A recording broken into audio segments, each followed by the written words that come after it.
It's been such a long time since Boston led the way. It's more than a feeling. It's Mike and Tom to start the day. The heart of Massachusetts should be freedom, justice, and liberty. Freedom led pilgrims to Plymouth Bay. Salem trials had justice too late. The sons of liberty spilled the tea, and then the redcoats spilled their blood. The shot heard around the world rang out from the Bay State. Boston strong and ready to defend. It's where revolution started and ends. It's been such a long time since Boston led the way. It's more than a feeling. It's Mike and Tom to start the day. Quincy Market, Freedom Trail, Charles River, Boston Harbor, Bunker Hill, Griffin's Wharf, Fenway Park, Omar Charge. It's been such a long time since Boston led the way. It's more than a feeling. It's Mike and Tom to start the day. Good morning, people. Boom. Boom. Here we are. Happy 4th, everybody. Don't forget Right. what today's about. Enjoy it, man. Yeah. Enjoy your day. Yeah, Well, it's gonna be a nice lot day. A lot of people gave their lives for us to have this one day. Oh yeah. A lot. More than there's been how many wars?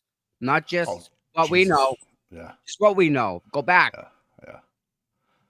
1776, independence was signed. The Indians were friggin' sniping the people here. They were taking them out.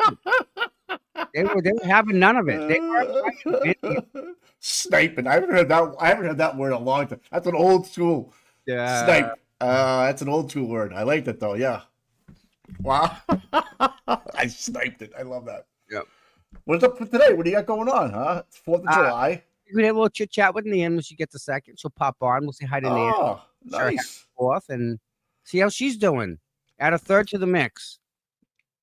Yeah, I always enjoyed that company. That's Yep. good stuff. I'm glad we came on today. I know I wasn't gonna, but I'm glad we did. Just to 'Cause check you in know with what? people, make sure they're Yeah. good. It's not the same without doing a show. No, it's weird. They- So people gotta know, we- man. They we've gotta been know. going since January, right? For Yeah. 4 days, 6 days, whatever it is, right? Every it's like day. it's Yeah, like missing. We're going wild before that too. I know it was like missing work though. I feel like something's wrong with my day if I don't do a show. Is that weird or what, man? Like, No. like No. forgetting to let your dogs out or something. Like, I'm just like, no, I gotta I can't move past my morning without doing the show, which is good. Which I think is good. I think it's healthy, you know. But did you see the did you see the new video? Flip sent me. I woke up to a video in my inbox. Okay. Flips. He's somewhere. I think he's out in the shores. But he made a duck He's video. at an undisclosed location. Yeah, he's in he's in the Witsec. Yeah. He made a video about ducks. Really. Yeah, it's hilarious. Can I send it to you? Yeah. All right. And you can play it because it breaks up. Yeah. I don't know. Give it a It's funny. We'll give it a shot. We got another lose. Right. Listen. How should I send it to you? Just send it next. Listen, we need to get Flip on because he was really instrumental in some of the evidence, right? That Karen's Jesus, team actually used. I mean, he was breaking stuff down at another level for us. You know what I mean? Yeah. I think So, you're right. I think we need to get him on and really, I don't say put him in his place, but really give him, the proper thank you for doing what he did. Yeah, I agree. He needs didn't to have come back to. on. He don't live. He's got no skin in the game. He's not from around here.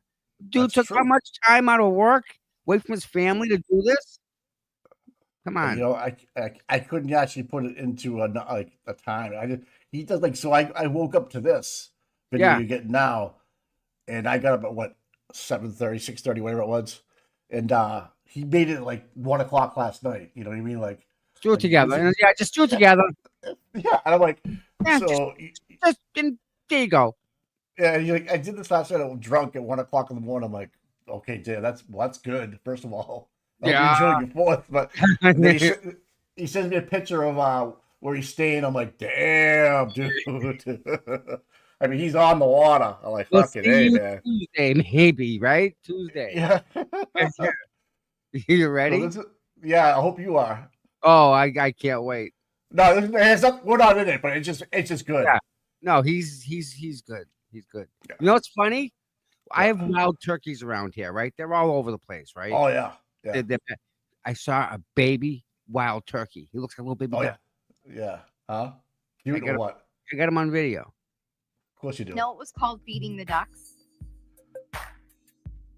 And just when you think they're about to break apart, Quack attack is back, Jack! ducks fly together. And when the wind blows hard and the sky is black, Ducks fly together! And when the roosters are crowing and the cows are spinning circles in the pasture. Okay, the ducks fly together. The Mighty Ducks are back.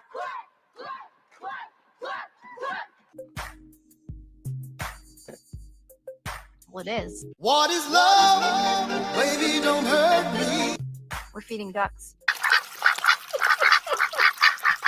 Come here, duckies. See me rolling, they hating. Eat it.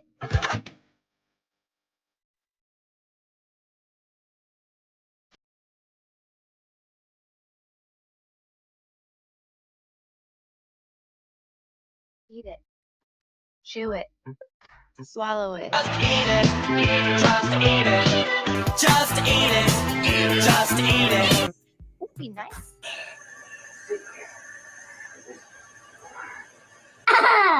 Don't bite my finger. Ow! Ow, Charlie! Ow! Charlie! Close one. That really hurt! No. In the duck. Shit.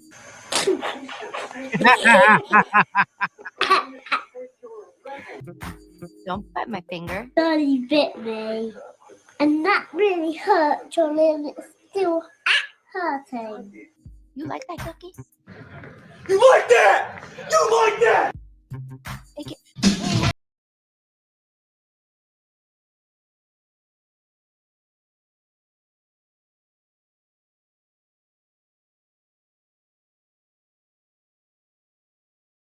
You like that, duck? But I like it. I love it. I want some more of it. We're best friends, duck. What? Did we just become best friends? Yep. You want more? You guys are fucking assholes, you know? Don't be greedy. Whoa. Yeah, I'm talking to you people. You know, you greedy ass motherfuckers. That's what you are. Don't be greedy. You greedy ass motherfuckers. I'm feeding the ducks. Come here, duckies. Eat it. Eat it. Chew it. Swallow it. I'm feeding the ducks. I'm feeding the ducks. Who? Now we're the ducks. Me? I'd be a duck. Feed I'm behind. the ducks? What about ducks? Stop. Quack, quack, quack. Quack, quack, quack. Quack, quack, quack, quack, quack. Quack, quack, quack, quack, quack. It's goddamn ducks.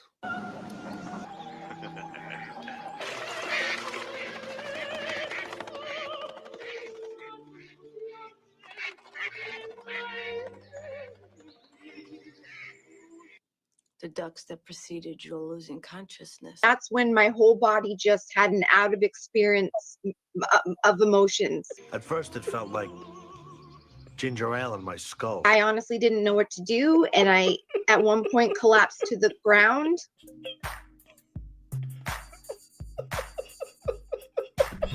Feeding the ducks. I'm feeding the ducks. Who? Me? Feed the ducks? Flipper. I know it's at your forte. I understand, but for what it is, it's pretty fucking funny, man. I mean, just seriously. Yeah. Like imagine coming home at 1 o'clock in the morning No. and you go, I'm gonna make a video with a couple of pops of me, right? In 2 I'm seconds gonna- makes I'm it. go- I don't know how he does it, man. Well, all the clips in this, like, how did you think about the movie scenes, the ducks, the kids, The Sopranos. Like, how the fuck you come up with that, dude? Listen, just to get them clips alone, hours. Right. You just gotta have quick access to them. So to the brain, right? You think about it, then you gotta find it, then you gotta put the music to it. Like how Then you gotta put it together, all of it. So tip my cap out to all the video makers out there. That shit's cray. Like it's hard, and to put a sequence together and have it make sense to everybody, like it's pretty funny, you know. And that's a big shout out to Etsy. Yeah, hold on. All right, I don't see you. There you are. Oh, there's Nan. Good morning, Nan. Hey, how are you? Ooh, you're a bit loud. Am I? Let me check my microphone. Hold on. And you back in New Jersey? I am. I was in. I left Massachusetts because I was sick. I still am sick, but I had a blackout 2 nights ago, and I had to leave my office and stream from my dining room. Let me try to reduce the mic. Are you okay? Yeah, I just have a cold. Is this is That's the volume any better? Is the volume any better? Perfect. Okay. Yeah. Hey, happy 4th. Happy Yeah. 4th. We should make this tradition. Every 4th of July, we should do a stream together. Are you inviting me to the dance, Mike? I'm Yeah, here. I'm you've here always been for in it. Just show up. Yeah, keep showing up. I would love that. So yeah, guys, somebody please tell me if the mic's all fucked up because Nice, I'm good. having No, I hear some you. tech issues. I hear you good. So I was literally in Massachusetts, including my drive, for like 36 hours. So I as soon as I got there, You made it out okay, right? yeah. No felonies, no death penalty sentences, nothing like that. You know, oh, by the way, Roselle is in the back. She's scintillated with seeking justice. That's good. But I love dogs. Soaking it in. she's like just chilling in the background. But whenever I come up there, I take a rental car. I don't take one of my fleet of Good. luxury British and German vehicles. Very smart. But when I come up there, I'm not gonna lie, I always worry that I'm gonna catch a charge. So until the dust settles, My God, really? Isn't that horrible? Well, That's That's a horrible. weird way to. You're just visiting Boston. I It's know. like you know, She's a guest. That's fucked up. Mike, need I remind you of what happened the night No. after I met you in person? Yeah, at CF McCarthy's back-to-back nights. Yeah, the sangria was flowing that night, from what I understand. Let me be very clear about that because there's not much I can say about that evening as of the current moment. But I had one drink that night. Okay. So, and it was not sangria. It was a cosmopolitan in a tumbler. And you were there for how long? 4 hours? Oh, what? How long did I drink the one drink? How long did it take to drink that one drink? Because that's a whole thing in itself, too. I mean, yeah, it took me. I'm a sipper. I don't like ice. I have very sensitive teeth, so it probably took me every bit of 3 hours to drink the one drink. I think I ordered a ginger ale after that, and then we went somewhere else after that, and I ordered a ginger ale. But you know what I did do that night? I paid bills. And the trolls were really happy to take pictures of me paying bar tabs. That's so right. That's right. That's right. Where did they get those pictures from? Well, you know, there's people. There's haters gonna hate, and also, you know, I just pay for people to be my friends. that too. That too. You get that's a big Mike. We missed out on that whole thing. You missed it. It was a whole. Yeah. Did you? Is the check still in the mail from the last time you were here? Because I'm not quite sure if we received that one yet. No, Mike. Nan. Yeah. Is it unusual? I'm not sure if this is true, but I can see how it could be like just missed. Is it normal for the DA to pay the bills when the trial's completed? Completed? Okay. Yes. So go ahead. Dedham's has got reimbursed zero from the first trial, even. All those detail cops that were there last trial one. Yeah, usually in municipalities. By the way, I'm I'm not really great with vision, but it's looking like your chat is saying Nan sounds sick. Yes, I do, but I actually sound worse than I feel. I feel great. I tried to run this Yeah. morning and that was a failure. That was an utter failure. But anyway, and thank you everyone who said to feel better. I would really enjoy feeling better sometime soon. Normally municipalities and states and counties, they're usually anywhere from 60 to 120 days behind in paying bills. And on this point, Tommy, it's important to note that a lot of people say, oh, 200 something $1,000 was paid to Brennan. He wasn't paid for that trial yet. So his final number, there should be a FOIA request that goes in. Maybe not yet. It's probably not what we call ripe, RIPE, ripe yet. But in the next coming months, like 60 to 120 days out, someone should ask for all payments, fees, cost reimbursements, and expenses paid to Brennan and his paralegal, and if he has like a particular firm name. And it should be very particular to see what was paid to him, when it was paid to him, and how much. I see Mike. I see Tommy taking notes. He's like, done. Yeah, he's the FOIA guy.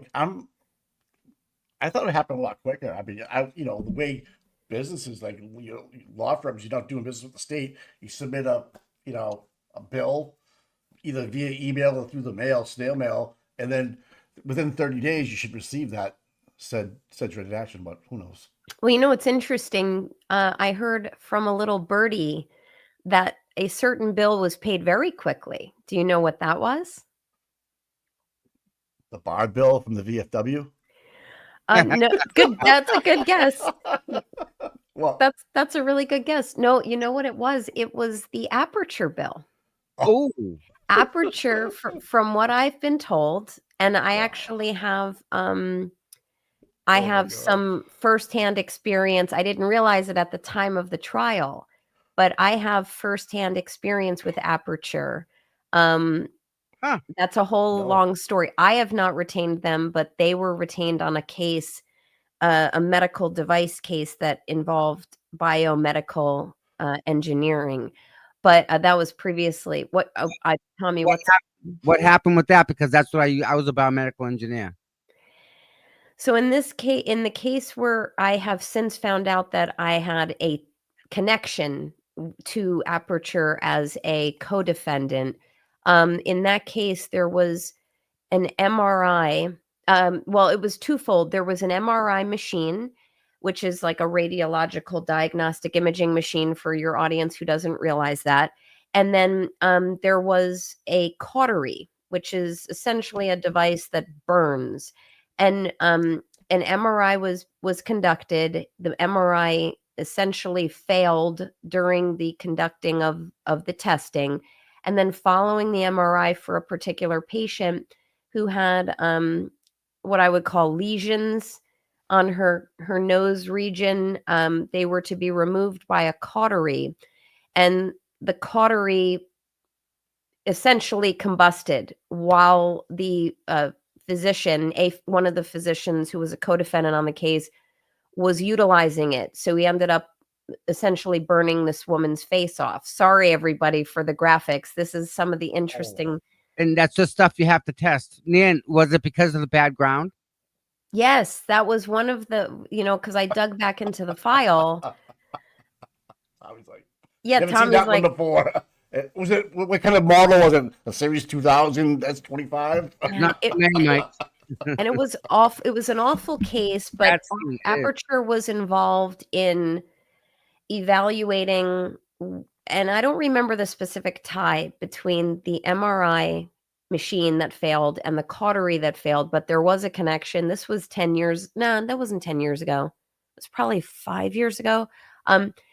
But what ended up happening was Aperture had put together reports after testing the cautery, the ground, the MRI machine.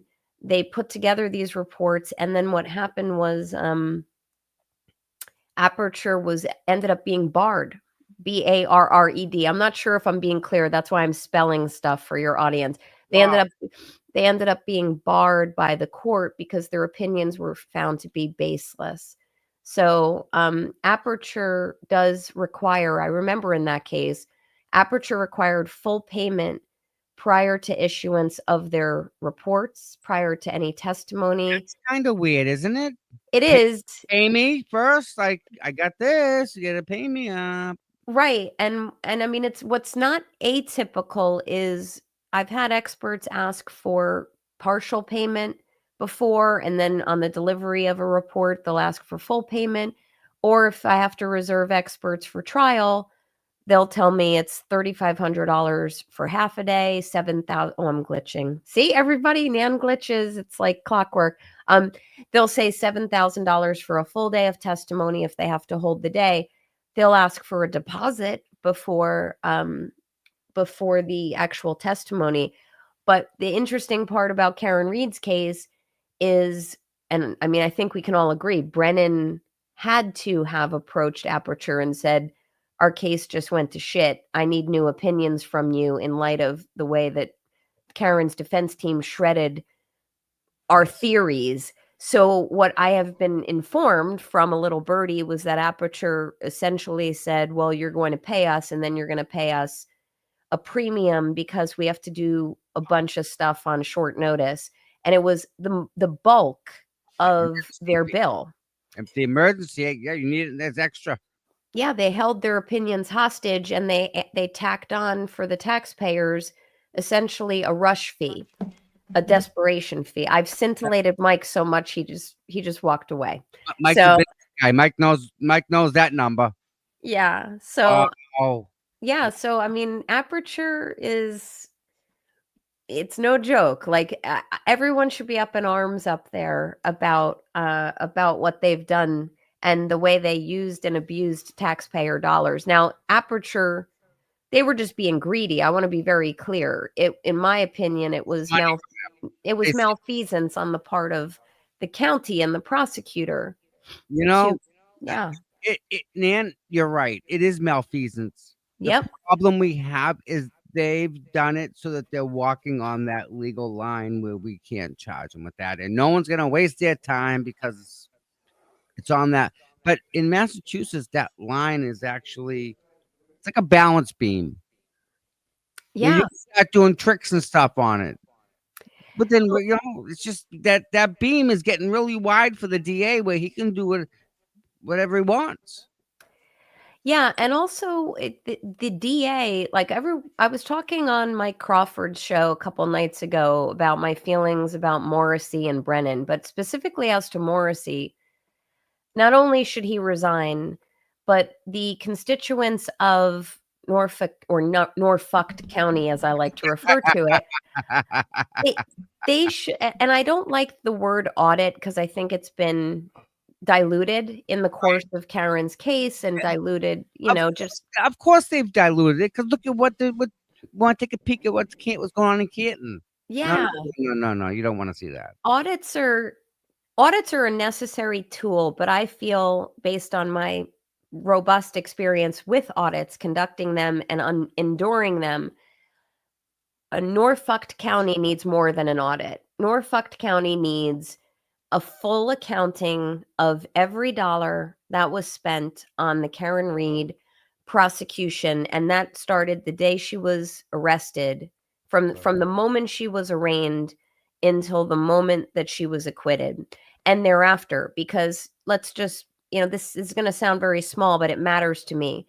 When you have Morissey coming out with a statement post-trial, Brennan coming out with a statement post-trial, do you think they're doing those statements pro bono? No. They're covering their ass with everything out of their mouth comes out of it is just to justify what they did and what they spent. Right. So technically, Morissey is on salary. So he probably just issued a CYA, statement after the trial. But Brennan would be what one would call a fee for service. I'm sure he, down to the last period on his press release, which was absolute garbage, as you guys would say, I'm sure he billed the county for that. Oh, absolutely. If he's doing a single thing, a single service post-trial, whether it's wrapping up his file, communicating with experts, communicating with any of the fact witnesses, talking to Tully, anything. If he is billing for those services, that is absolute malfeasance. He should not be spending a single dollar on this case whatsoever. I also would be interested in knowing what parts of Brennan's services from the time he was engaged in or about September of 2024 until the present date, what portion of those services in any way was attributable to him looking into or investigating or working on or pursuing information about Aiden Carney. So if you recall, right? So a few months ago, there was that famous day in court where Brennan tried to sneak a fast one past Karen's team, and she busts into the courtroom, and Flipper had made his wonderful video, which was amazing, and I listened to it all the time. Love it. That particular day, Brennan was going after Turtle Boy. He was collaterally going after did someone say something about my mic? I don't know. But No, they're talking about this Oh. comment here. Their taxes went up $103 a month after Wow. Oh shit. I'm sorry about that, Missy Eric. I am tempted. I'm tempted if I get my bar admission in time and I can establish sufficient residency running for DA up there. But that's a pipe dream because I have roots here for now. But All you right. guys need somebody to step up. You never know. Someone may say, "We have an office or two ready for you, Nan." Man. Oh, you never know. Well, you know what? Your constituents up there might want to suggest some type of special master or an overseer of the DA. So, if, for example, if if Morissey wins the election and God rue that day, Yeah. Maybe the constituents can ask for some type of referendum to be added to the ballot that says if he wins, we want someone to oversee him, because he has ruled, from my observation and what I've learned, with absolute power for like 40 years, Yes. unchecked. Yep. So, I truly hope that taxpayers and voters step up and show up at the ballots and really send a clear message. And I had some pretty strong, salty opinions for Juna Perkins, who seems to be.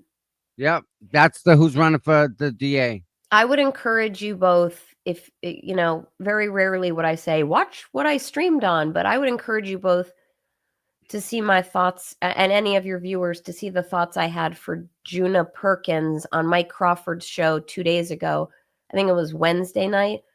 I've lost track of days, but I think it was Wednesday night, because I really feel like she missed an opportunity in terms of not showing up for Karen's trial, not being more publicly vocal in terms of Morrissey's missteps. At what point does she walk in and then make it look like she's using a tragedy for a political step? You know what? Can I speak to that? Can I? Yeah. I'm caffeinated enough to bring a little heat when I answer that question, Tommy. Here comes the snark, people. Snark alert. Snark alert. This is not directed to you, Tommy. But I am so sick and tired of people thinking that when somebody perceivably swoops in and has a purpose, whatever that is. I mean, God, more people should have purpose. Someone who swoops in and has a purpose and is trying to achieve something, that they are capitalizing, attention seeking, looking to gain something for themselves, creating an optic that they're, trying to make their mark on a tragedy or take advantage of a tragedy, excuse me. Coming in at the last minute and in any way are less entitled to be there. I don't care if Juna Perkins, who by no means am I saying she's your candidate, folks, by no means should she spend a moment of real estate in her mind saying, well, I don't want to look like I'm, swooping in on a tragedy or attention seeking. It's all interconnected. This is absolute bullshit. I don't care when anyone steps in, even if they have a purpose of bringing attention to themselves, or if she says, well, yeah, this is my opportunity. I'm going to make it look like Morissey ruined everything with Karen Reed, and maybe that will advance me in my professional career. Maybe she's thinking that. Who the hell cares? The net result is Morissey will stand a better chance of getting kicked in the ass and kicked out of office, and maybe things will improve. So it's all kind of interconnected, and I get really, really salty about it, Tommy. So if Juna Perkins in any way, shape, or form says, well, I don't want to create that optic, well, then you're not the right person for the position, because you need someone who doesn't fucking give a shit in that position. She's not the right person then. And I hate the maybe words out of my mouth. I can tell you now she's not. Right. I mean, easy way. I don't want to malign someone who's stepping up and trying to make change. But what I will tell you guys is, if she's kind of like, here's the example. The other night when I was talking on the Young Jerks, and Mike kind of made a comment, and he's like, well, I said she should have showed up for part of Karen Reed's case. She should show up for Turtle Boys. She should just be boots on the ground a little bit. And he said, and he wasn't advancing a position. He was kind of devil's advocating with me.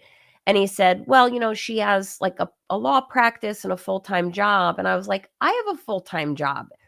I'm 4.5 hours away on a good day, and I've showed up there.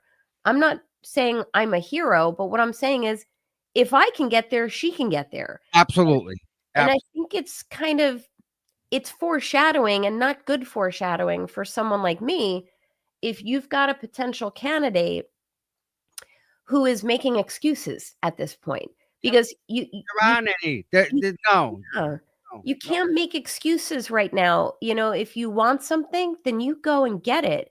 And also, if she can't stand up and take a stand and be more public, be more vocal for something that she perceivably truly wants, and she wants career advancement, maybe she wants to, add this to her resume, maybe she feels she's the right candidate for the job. But if she really wants it, then she really needs to stand up to everyone in that county who's going to try to push her down. Because I'm using the word when, I mean, it might be when she wins, or if she wins the election, she's going to have to stand up to everybody. The assistant prosecutors in her office, the police who are going to try to influence her on prosecuting cases, the medical examiners, the families of victims and victims of crimes. Like, you need someone in any DA position who is strong enough to withstand the heat. And if she can't stand the heat, then she needs to get out of the kitchen of Norfolk County, and there needs to be a new candidate really quickly. I heard through the grapevine there was another potential candidate, though. And people say, well, yeah, we have Morissey, we have to get him out. Absolutely true. And in order to do what needs to be done, you need a special type of person to walk in there and have almost a better than attitude. We need a cocky, confident, engaged, someone who's plugged in. I don't see what I was hoping to see even after the trial. And here's the problem. She will not criticize the governor or anyone like that. She will not go up that tree. And without going up that tree, you're getting nothing done. I feel like I've made a lot of enemies in my career by criticizing people who are either peers of mine, equals of mine, higher ups than me. But I will never, ever be ashamed or regret doing that. I do speak up. I am opinionated. It's all about intentions. If your intentions are good, if you're not being personal about it, and if you ultimately want to create change that improves everyone, for the greater good of all, or with the least casualties of all, you're doing what's best for the most people. And I look at that in a very military sense, of which I don't have any firsthand experience. But, when you have generals charging into battle, or telling their armies and militias to charge into battle, that general knows there's going to be casualties of his team. He knows, or he or she knows that. But when he does that, he knows, I'm going to lose these people along the way, but I'm going to save the greater good. And I feel like these types of principles I'm talking about matter when it comes to public administration and holding these public elected positions or even appointed positions. You have to be able to say what's going to benefit the greater good. And after everything that was endured with Karen, and now what Aiden is facing, which in some respects are even more critical public interests, more critical constitutional issues, ones that go even beyond. For crying out loud, man. Yeah, like he writes. That's his job. Yeah, and I caught some of his interview with Wrongful yesterday. Really good.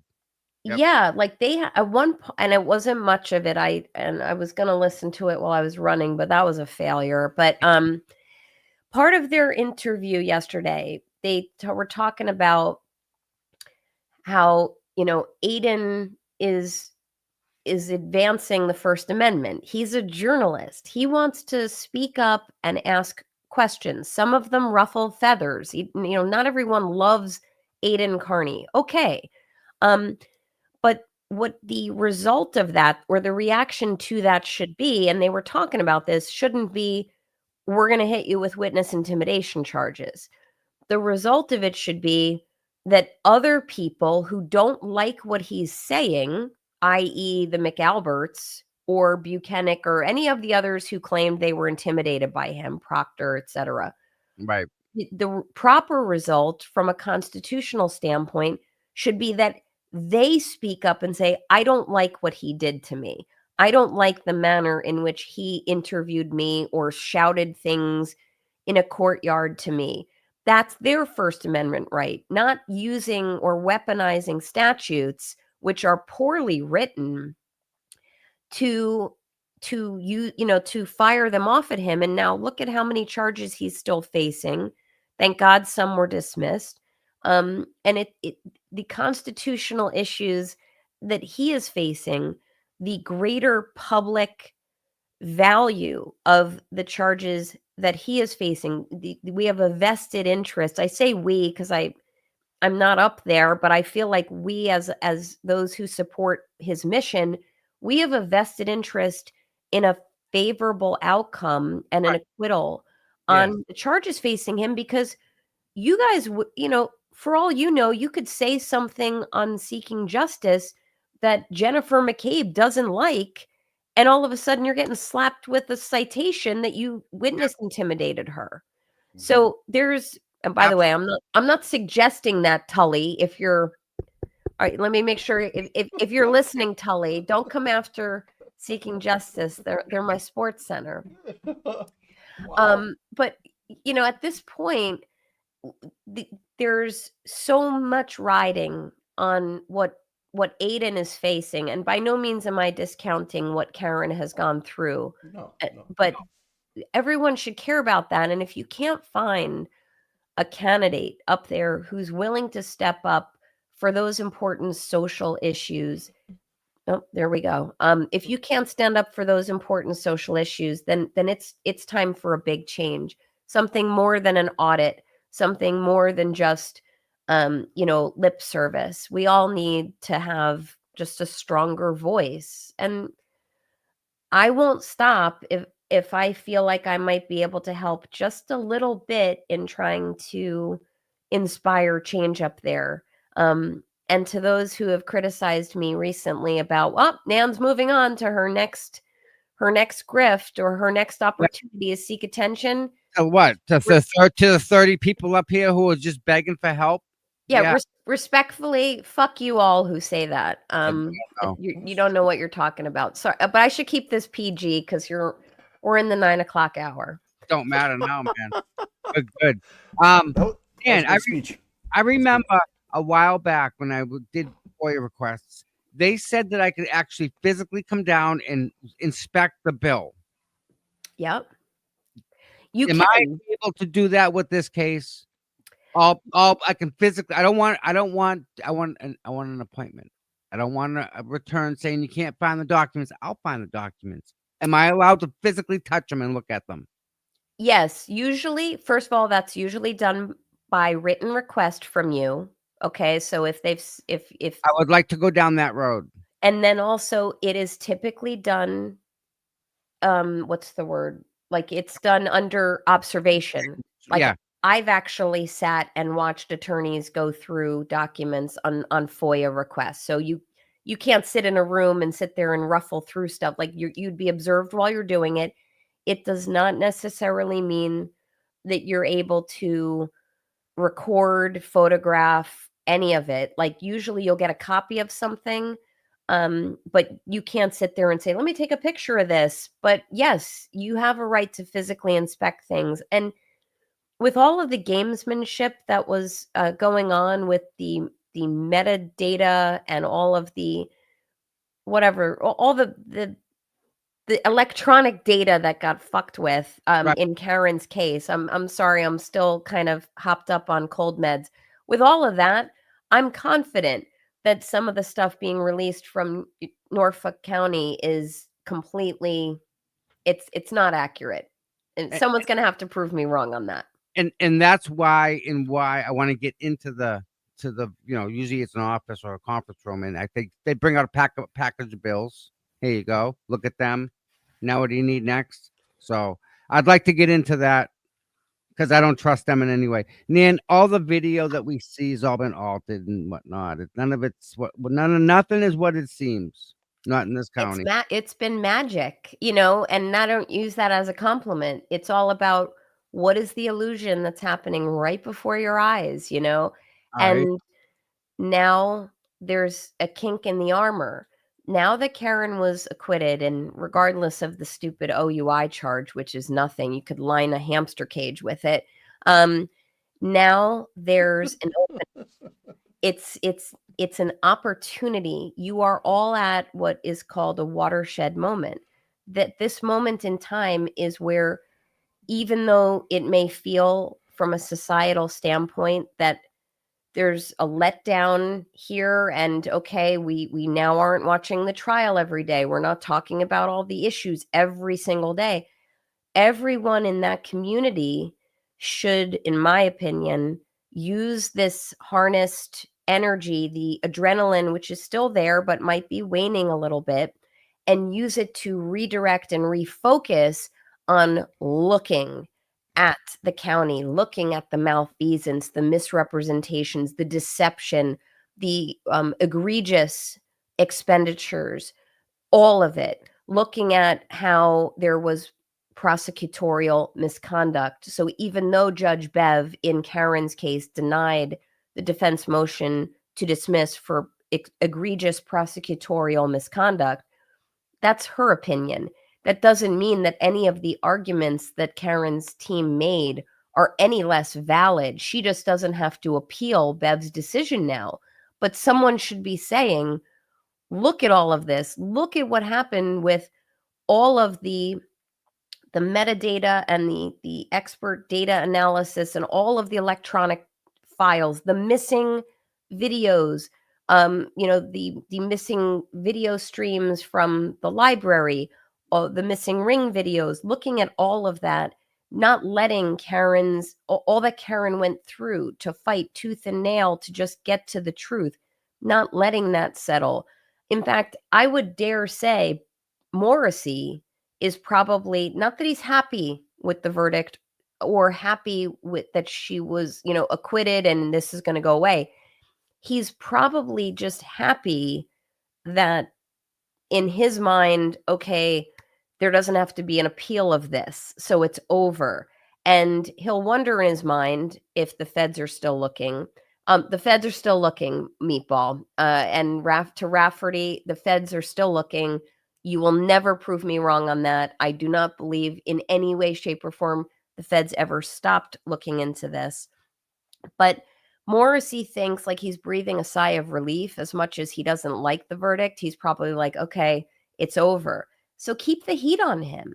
You have such a groundswell up there of people who were so interested in Karen's outcome, many of whom are interested in Aiden's outcomes in the future. So keep the lens focused on the corruption, the malfeasance, all of it now. Keep it, the adrenaline pumping, and I'll help however I can. So, Wow.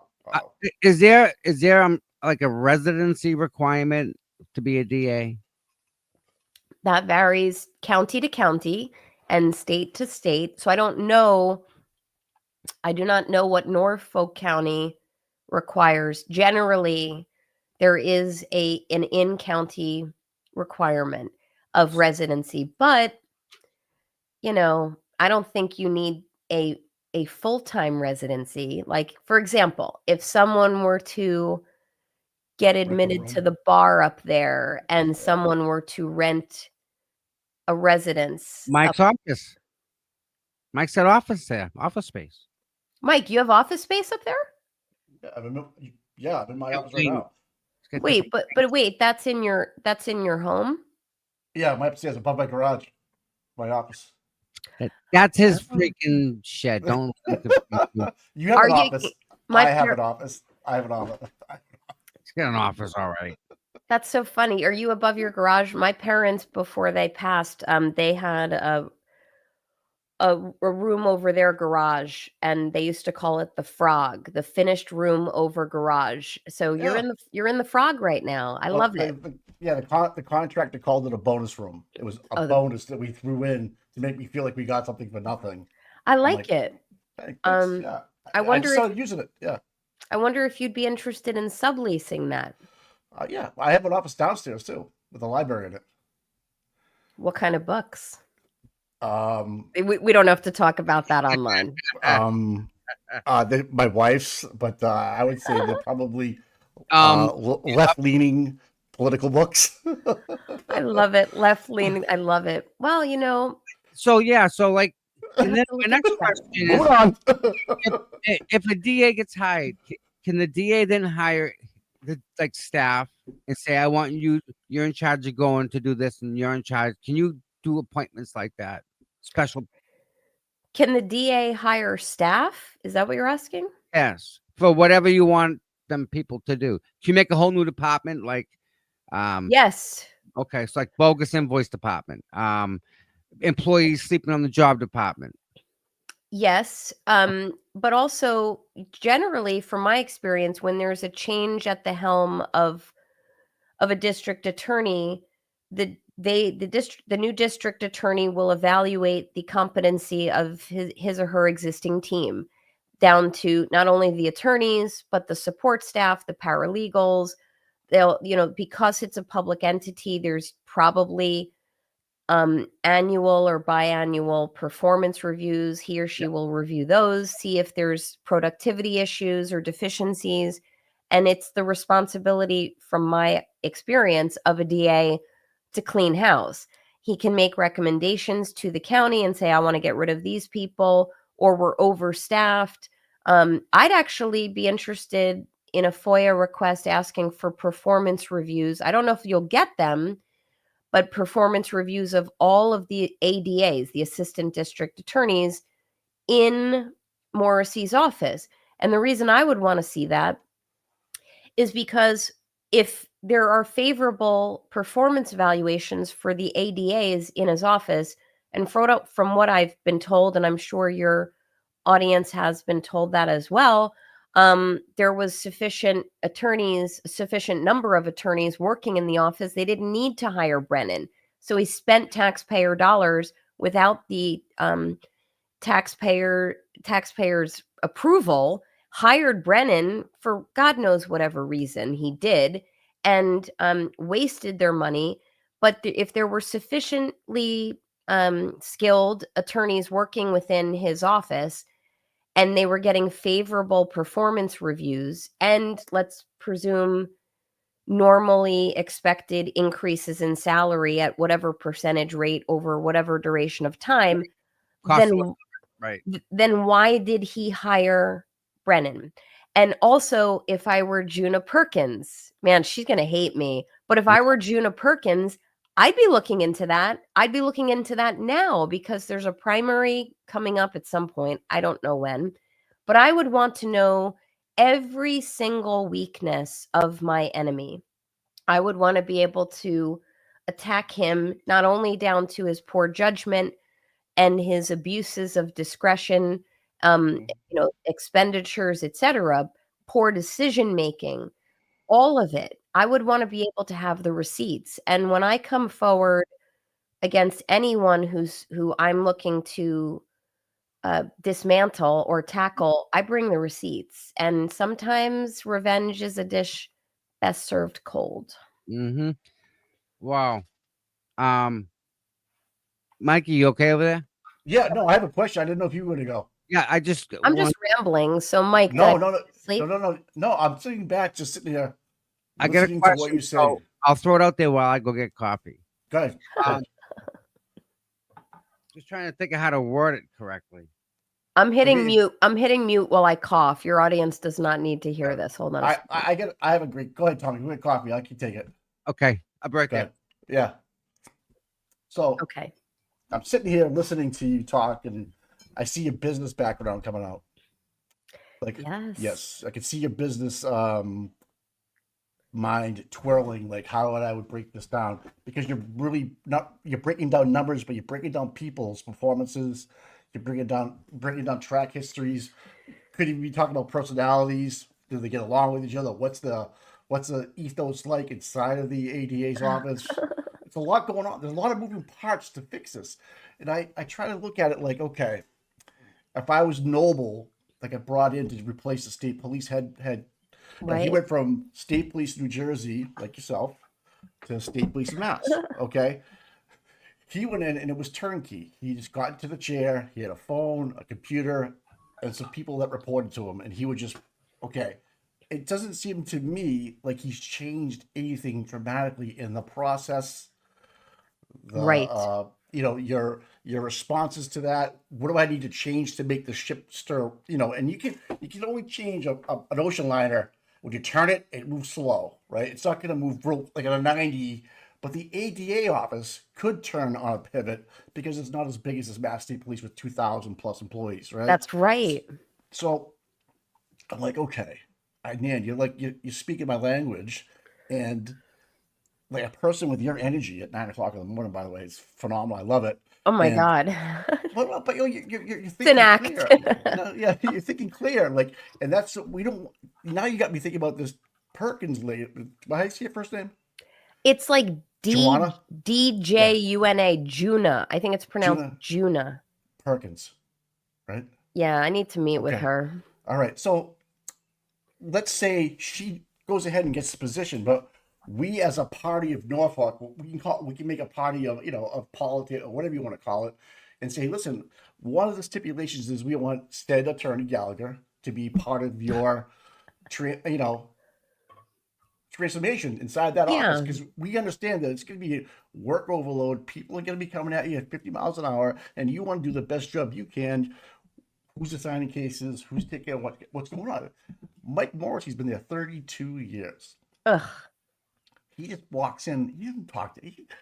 He's got people making decisions for him every single day. He doesn't care as long as at the end of 30 days every month, he looks back and say, okay, we had 45 DUIs.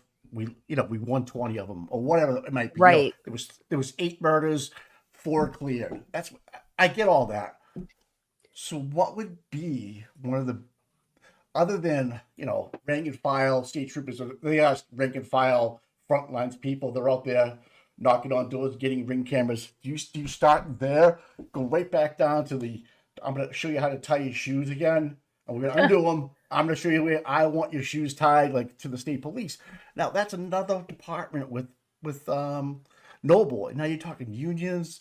You're talking all kinds of bullshit that you're going to have to go through. So I know it's a lack of leadership of Morissey, but he's got that boat going, and it's 15 miles an hour, and it's heading to the Bahamas, and we want to turn it off and go back to Bermuda, so to speak, and like it's not gonna happen in 4 years. It's gonna take term after term of changes and small policy changes to get that ship corrected.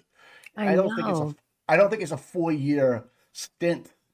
It's gonna be like 12-year stint. Yeah, I Are we know. are we committed to make that happen? I mean, anything's gonna be better than, hey, Morrissey's out. We want changes. Like, he's not gonna go in and spend the big beautiful bill and get that passed in his first 200 days in office or what have you. And we're all seeing the benefits of it and tax breaks and all this other shit. It's a whole different animal, and it's like, yeah, you can expect things to happen verbiage wise, but when you're actually gonna see the policies written Yeah. and held accountable to holding people accountable in that office, I think is one of the biggest things. I think I think it's a free for all over there. People just do what they want. The people in charge have been there too long. They're compromised, and either they owe people favors, or people cover for them, or they got there through them. They're married to the right people, things like that. I don't think it's a fair political pool in there where people that are better suited to do the job that someone else is doing, but can't get there because the person in front of them has nepotism involved. Yes. Not just Okay. that. If, for example, say Nan walks in and puts her name on the ballot, they will absolutely find somebody who is a yes man and throw that person up in just Oh like yeah. the machine. that's- Mike. It's the Those are machine. the things that I struggle with. And then so you chop the head off the snake. Now you got to filter down through the whole body. But again, it's going to take longer than 4 years. But you got to start somewhere. Yeah, no, these are really good insights that you have, Mike. And it Just when one other point, real quick. Go Before you ahead. go, before we go on. Before you wind me up.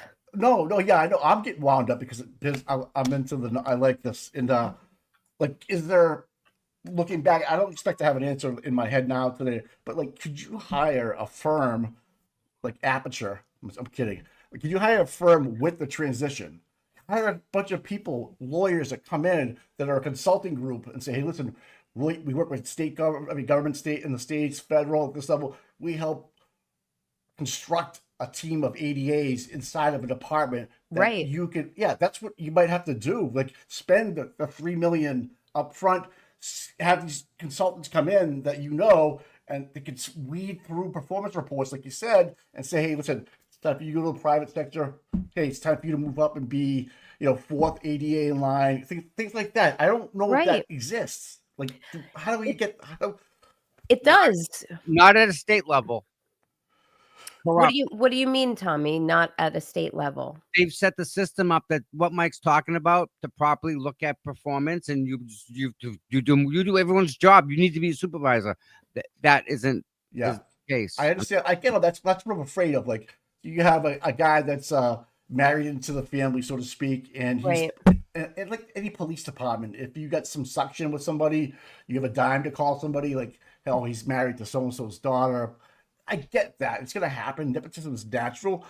But when you're trying cases at a win-loss variation, like, okay, we need to win this one. This guy did something fucking horrible. Yeah. And this guy can do it. And he's, the 15th, but you get a number 2 sitting there going, Yeah. I want my 2 in there. Why am I picking 15? Take the 15 and move up to 5, or, eventually.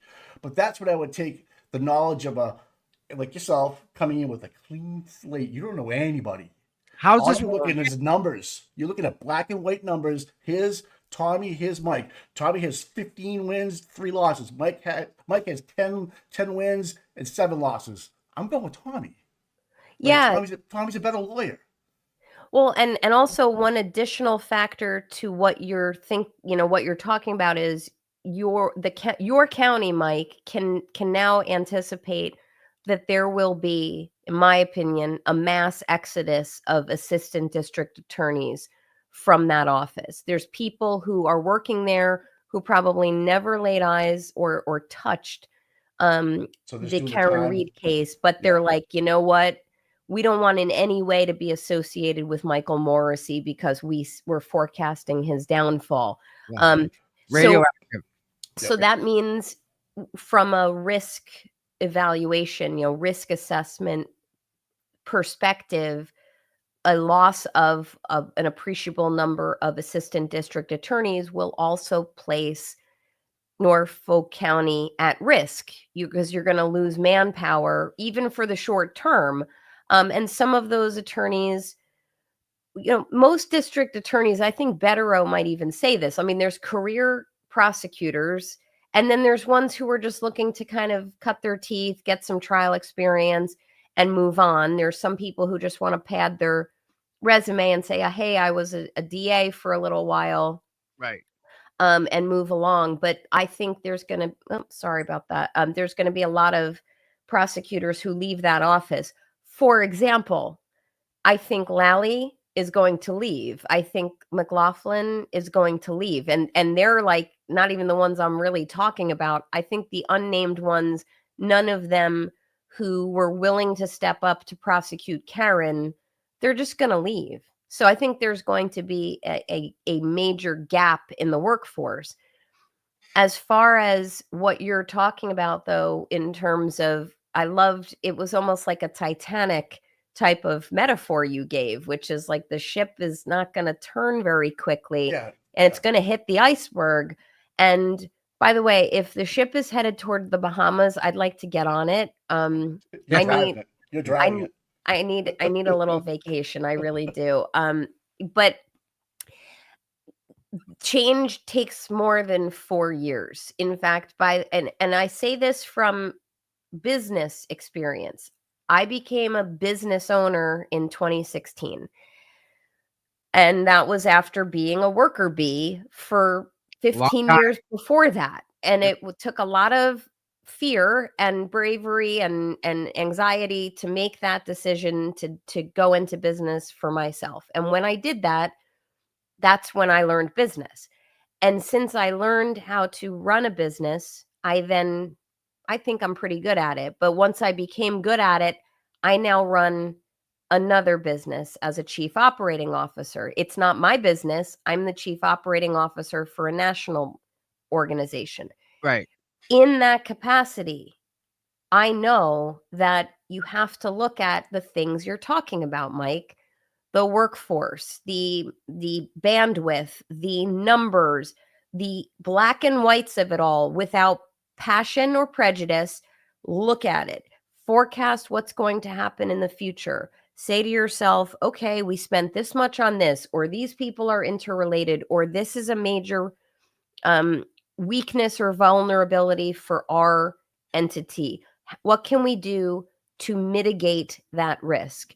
And in doing all of that, chief operating officers are disimpassioned. We look at things from almost like a just stone cold, we don't give a shit about anything else. We just want to see the data. Right. Perspective. That's what your county needs. Some counties have that. They essentially have a quote chief operating officer. Yep. And I'm putting it in quotes because that's not what it's called. It's I've seen it called in different jurisdictions. Comptroller, right, Tommy? There's comptrollers. There's I've seen special different pay rates is all it is. It is. I've seen special masters appointed as it relates to law, departments. So you have the prosecutor's office, a special master can be appointed to oversee it. Your county, Mike, could engage an outside consulting firm, but I'm not even suggesting that. You kind of just need somebody with business perspective to look at the cold hard numbers and outcomes and look at the crimes, look at the patterns of crimes that are being committed and say, okay, we're seeing a lot of racially charged hate crimes here, or there's firearm possessions, more drugs in this area, more homicides in this area, right? More BEDs in this area. Why do I have murder cops when I don't have a murder in my county, but I have all these B&Es and drug activity? Why do I need murder cops? I just So placement of people is huge. And how do you get the right people to work for you? Well, I would put a pay freeze in place for 4 years while I'm there and say, no one's getting a raise. You either stay with me or you're gone. That's how you're going to weed out the hacker M's, the ones that are there for the check, oh shit, I'm going to go to the Middlesex office, I'm going to go to the Plymouth office, the Bristol office, and try to get an AD. And they're there for the pension in 25 years. Yes. They're there to just hang on to a coattail. They might suck at what they do, but we filled the slot. We have ADA Mike in number 17. We need 20. We need 3 more. I feel that's how it's run up there. And I'm looking from 10,000 feet. You look at results. I wish I had all the hard numbers. Like, what did you guys prosecute this month, and what was your win failure rate? That's right. And there's a saying, the lion does not concern himself with the opinions of his sheep, right? Yes. And that's Morissey. I love that. Yeah. Morissey is the lion. He's an enormous lion. Let me be very clear. It's the largest lion ever walking the planet. But nonetheless, this large lion that does not concern himself with the opinions of his sheep. And what does that mean? It means that the leader doesn't actually care about the opinions of his followers. And by followers, I'm not only referring to the constituents of Norfolk County, but also the ADAs, the assistant district attorneys working in his office. He is ruling with omnipotence. It is absolute power, his way or the highway. I'd be interested in knowing, and if I were doing a FOYA request, Tommy, wink, wink, I would want performance reviews for Michael Morissey for his... Who would do his? Exactly. Healy. As AJ said when he was cross-examining, who was it? God, I don't remember. It was a wonderful moment from 1.0, and he said exactly.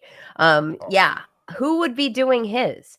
So generally, there in municipalities, there is some structure for performance evaluations of the Massachusetts Attorney General.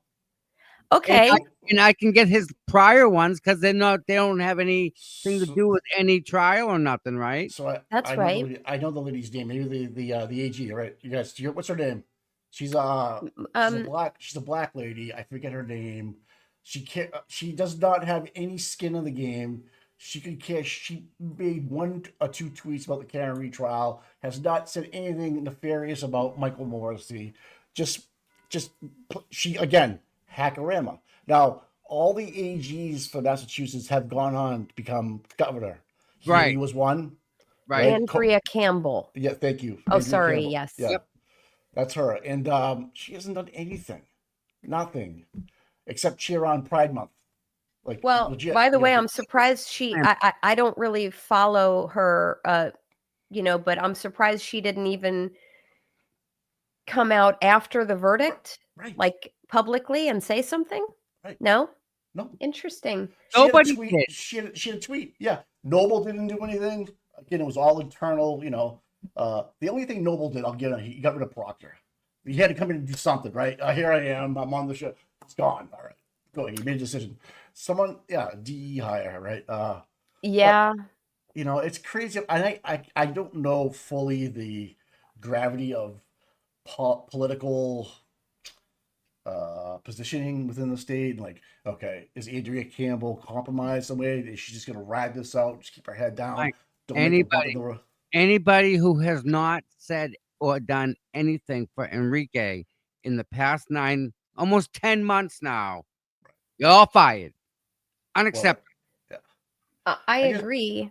And I would also, I'm by the way, I'm looking at another computer. I'm actually looking at Andrea Campbell's kind of Wikipedia. I'm looking at her what Wikipedia has to say about her. I don't have a vested interest in her experience other than to say she sure sounds like she could step up a little bit and do more, especially if she's the AG in a state where there was the hackorama of Karen Reed and the wasting of taxpayer dollars on Aiden Carney's matters as well.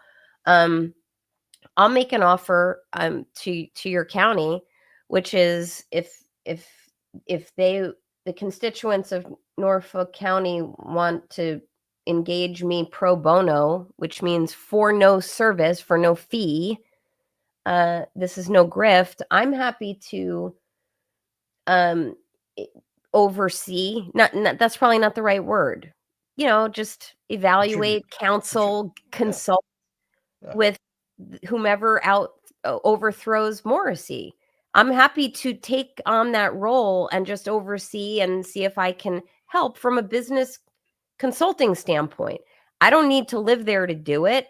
It would be like it's just a consulting position, and I wouldn't charge for it. But I think there needs to be a business overhaul of how that's managed. Yes, Tommy, go. You don't need to raise your hand on your own channel. Just tell me to shut the fuck up. I think we can make this happen, Nan. And do you think it would be a little more beneficial / helpful? Because this is part of the audience now, to form an actual 501c3, and then we can hire you as a legitimate consultant. Because when I cleaned up the schools, I had to get an LSP, so we used our nonprofit, and he was hired for free pro bono to help us clean up all the soil. Yeah, I mean, your county, by the way, it's so funny. I just got an email from a hotel in the Bahamas, which must have heard me say I want to go to the Bahamas. So I'm seeing all the signs. But anyway, yeah, I mean, if you're a voter, I don't know if this would even be permissible by either the attorney general or maybe whomever overthrows Meatball. They may not want a consulting service overseeing them. That's not the right word. It's not, oh, big sister is watching. But if the constituents of that county said, we want somebody to kind of take a look and see if things are being managed properly, and it's really just advisory. It's not like, right, you're not gonna write policy for them.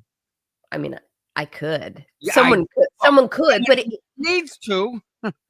Yeah, but it's kind of either writing policies, giving advice, but not disciplining, not issuing bad performance reviews. It's more of like a business advisor. Hey, I think your department sucks. Like, you guys are wasting money on this, or why are you prosecuting these cases, or why is it taking so long for this, or why is your staff abusing all of its earned sick leave, or system is so broken. Are you ready for this? It is so broken that Farwell, the one that was involved, Matthew, who was involved with Senior Birchmore, there's no policy in the handbook that says while you are on the clock, you are not to have sexual relations. So because he was on the clock and sending dirty pictures and engaging in sex while on duty, because that's not in the policy, he can't get in trouble for it. And that is so ridiculous. And if you try and put that in the policy, the police union, they're just gonna stop doing what they do.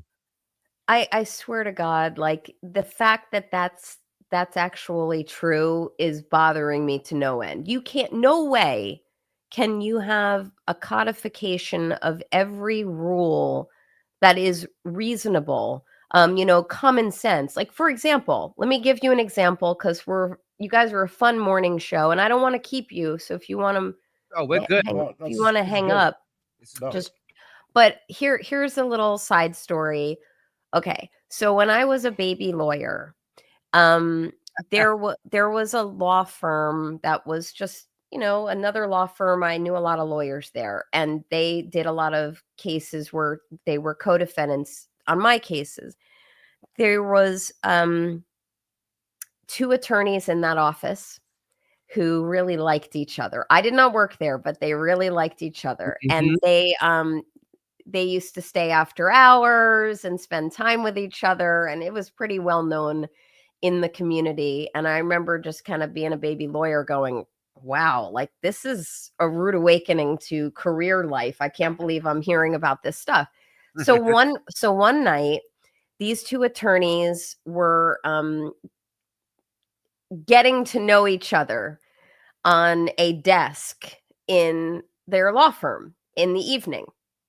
Mike's looking around going like, what does that mean? They were just really exploring one another on top of a desk in this law firm.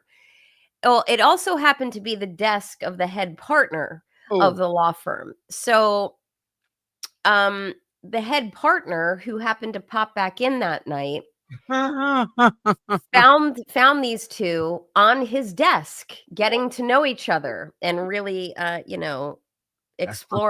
exploring their legal briefs, I will say. So they were both fired. Both of those attorneys sued that law firm for wrongful termination by saying that there was no rule in place for fraternization or, romantic relationship, etc.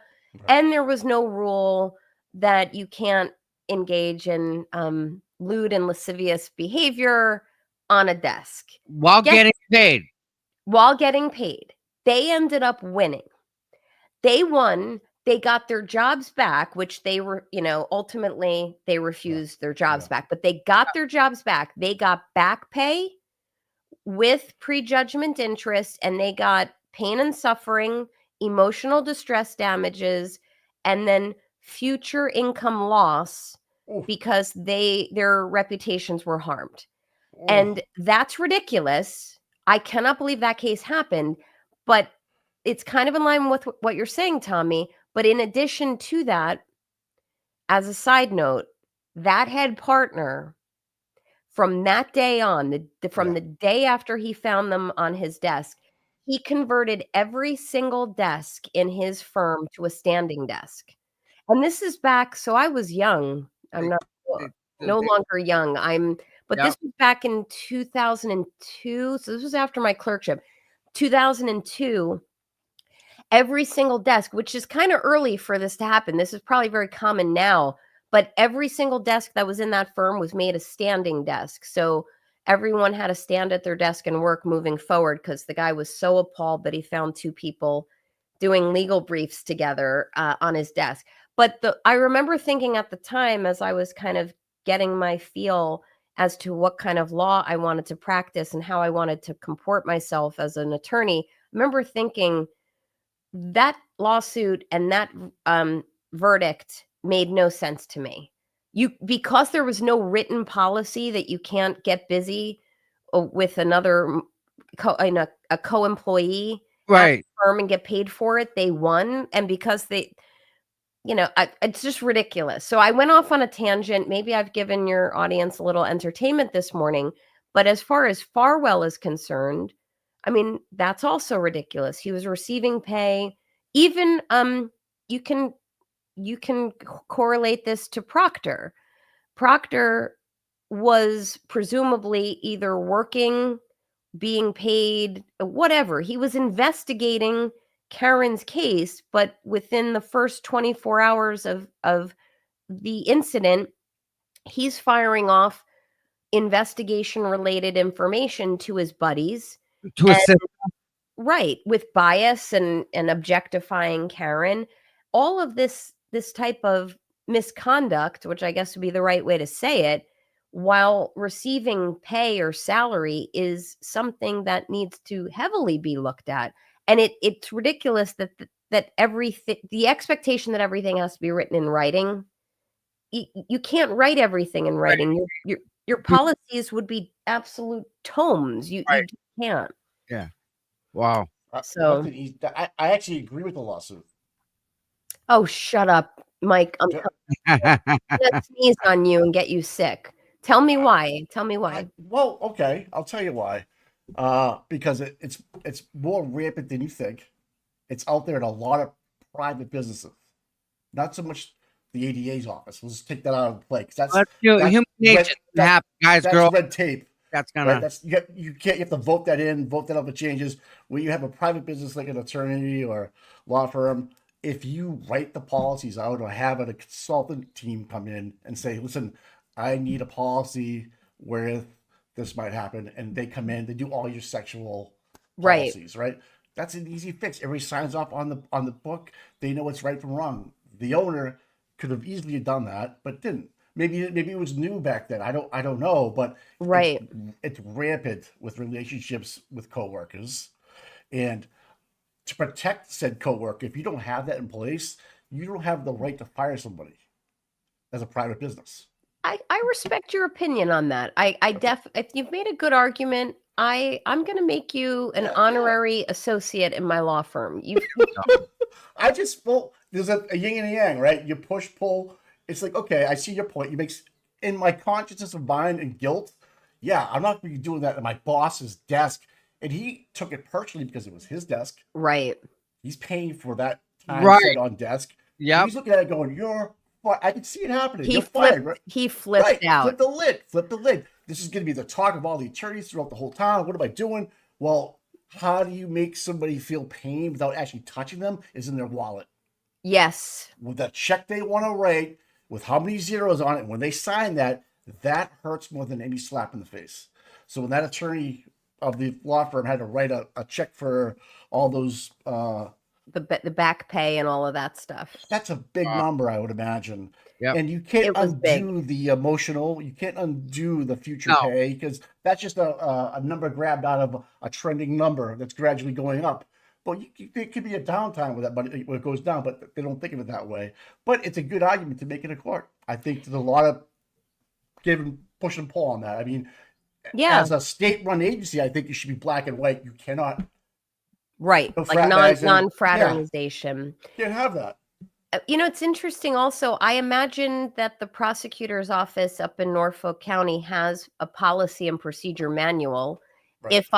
And so does the Massachusetts State Police. They probably have different types of manuals. They probably have, we call them P&Ps, policy and procedure manuals. And then they probably have an employment manual or a employee manual. I've even seen them call employee handbooks.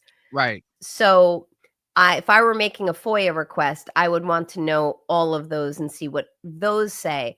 But as far as those any policy and procedure manual or handbooks are concerned in general, the way to properly prevent malfeasance, misconduct, abuses of discretion, having anyone slide through the cracks on a technicality is to make sure that there are policy and procedure manuals or handbooks that are written broadly enough with enough vague language throughout them that everything's covered, like everything's included. Like in the example I was giving about that law firm where the people were looking at legal briefs at night. Right. Had there been a policy that even was either non-fraternization or it said it is expected that only work is to be done on desks or something that just encapsulates broad strokes as to what should or should not happen. When I write policies, which is probably more often than I'd like to, broader is better. Be, as I call it, quote, sufficiently vague. If you're vague enough and broader in what you're trying to proscribe or prevent in terms of conduct, it prevents, it covers everything. And it gives you a clear path if you need to discipline someone, terminate them, fire them, etc. So I equate it to the investigation of Michael Proctor and the firing of Michael Proctor.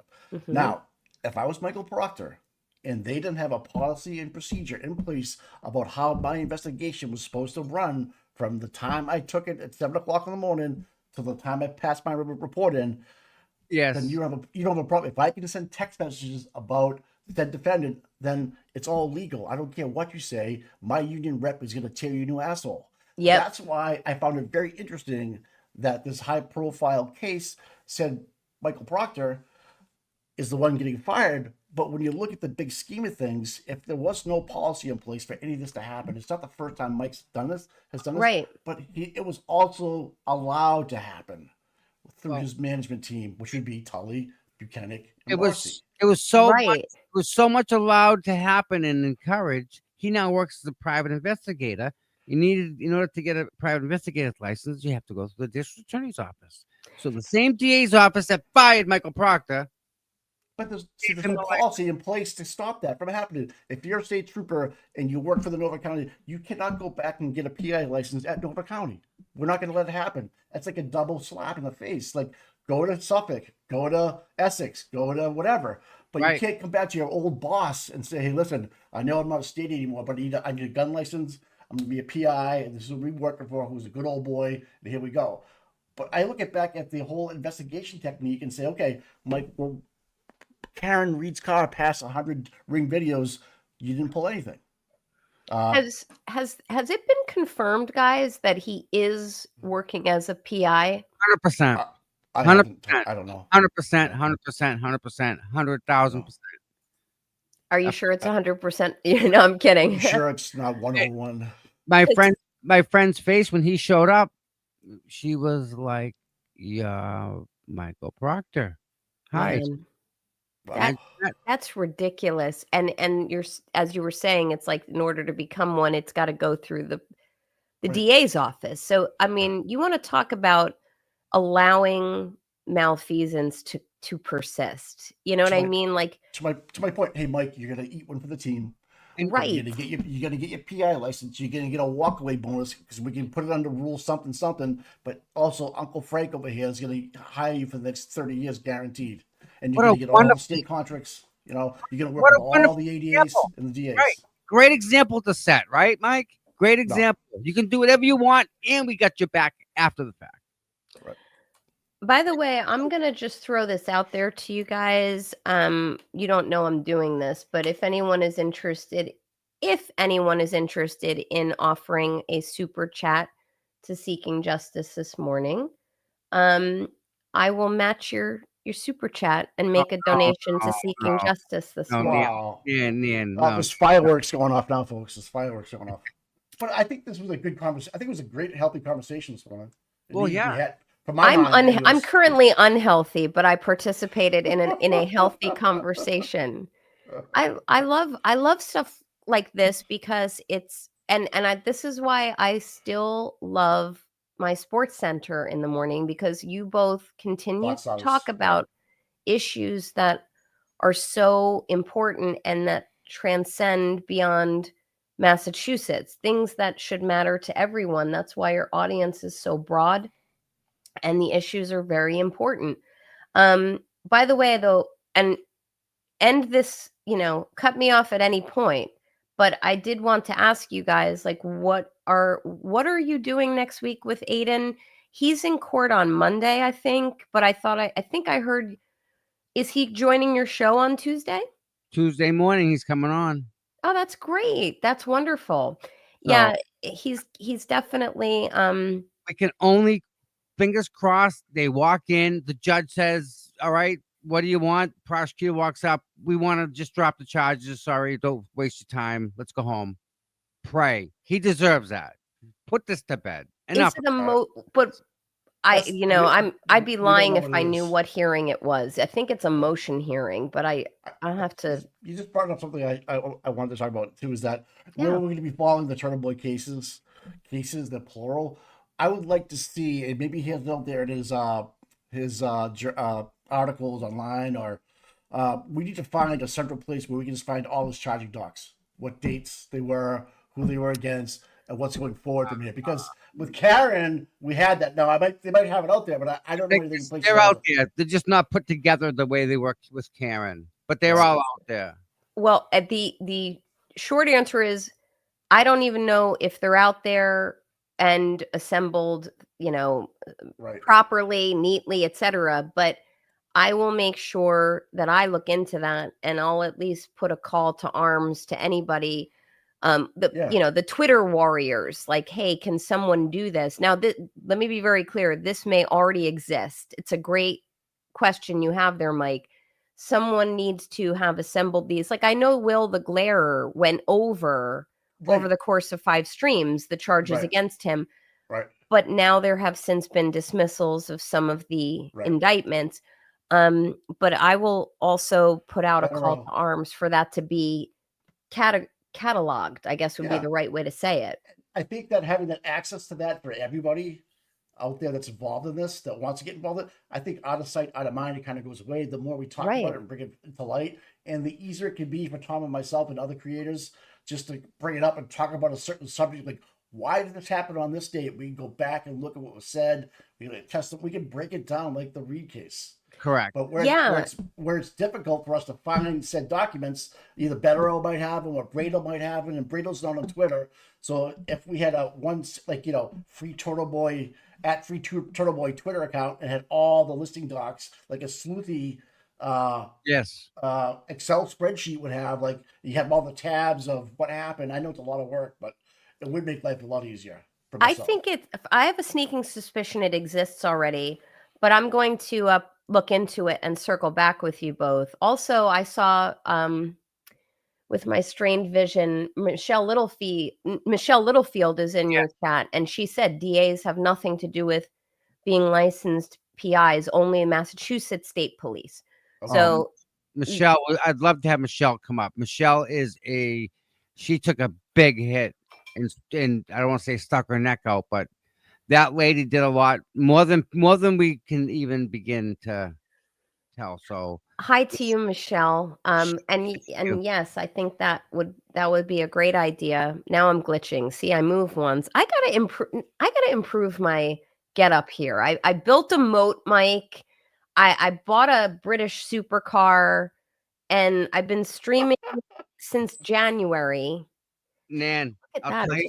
tell you the camera to get. It's not the camera. No, it's I actually, it's the setup. I've got 2 computers here. I'm streaming on a laptop. Okay. I have a webcam that's not part of the laptop with better pixelization plugged into the laptop, so it just looks better. I then have my headphones so the sound does not reverberate off the back of my office, which will make for a better sound experience for your viewers without an echo. And I think it's the headphones. So see, look, I touch them and then all of a sudden something jiggles. So it's not the camera. What I need to do is, if anyone has tech experience and knows how to set up like streaming experiences, I'd love you to reach out to me, message me on X or my Facebook page, my Lawfurio Facebook page, and hook me the fuck up, because it's really laughable at this point. Nan, I can do it remotely. I can do it from here. Okay, we'll talk. Well, he's like, get Best Buy out there, have some guy come in there and physically touch everything for you. Get them out of here. I got this. Check. I need to call like the Geek Squad. But no, Tom, you can help me, but I'm a blonde. Like, you're gonna have to be like, you need this, you need this, you need this, you need this. Listen, let me help me log in and then just walk away. I'll take care of it. Yeah, but he wants access to your computer. No, I don't. Watch out. Yeah. You're missing your browser history, everything. Look out. You're missing the big picture, Tommy. I have the whole thing jerry-rigged. It's not the it's not the computer. And by the way, you know what else I have? I have it's called what do you call it? A creator tree. It's a podcast tree. It literally thing here with this very nice microphone that then goes around to the back of the computer and is plugged into a Volt, which is some type of integrator that's supposed to improve the quality of the sound. It is a disaster here. Thank God I practice law better than I stream. So somebody help me. Tommy, I'm going to let you. And you can log into my computer. We'll get this fixed, but I ain't going to show you shit. But I'll let you log in.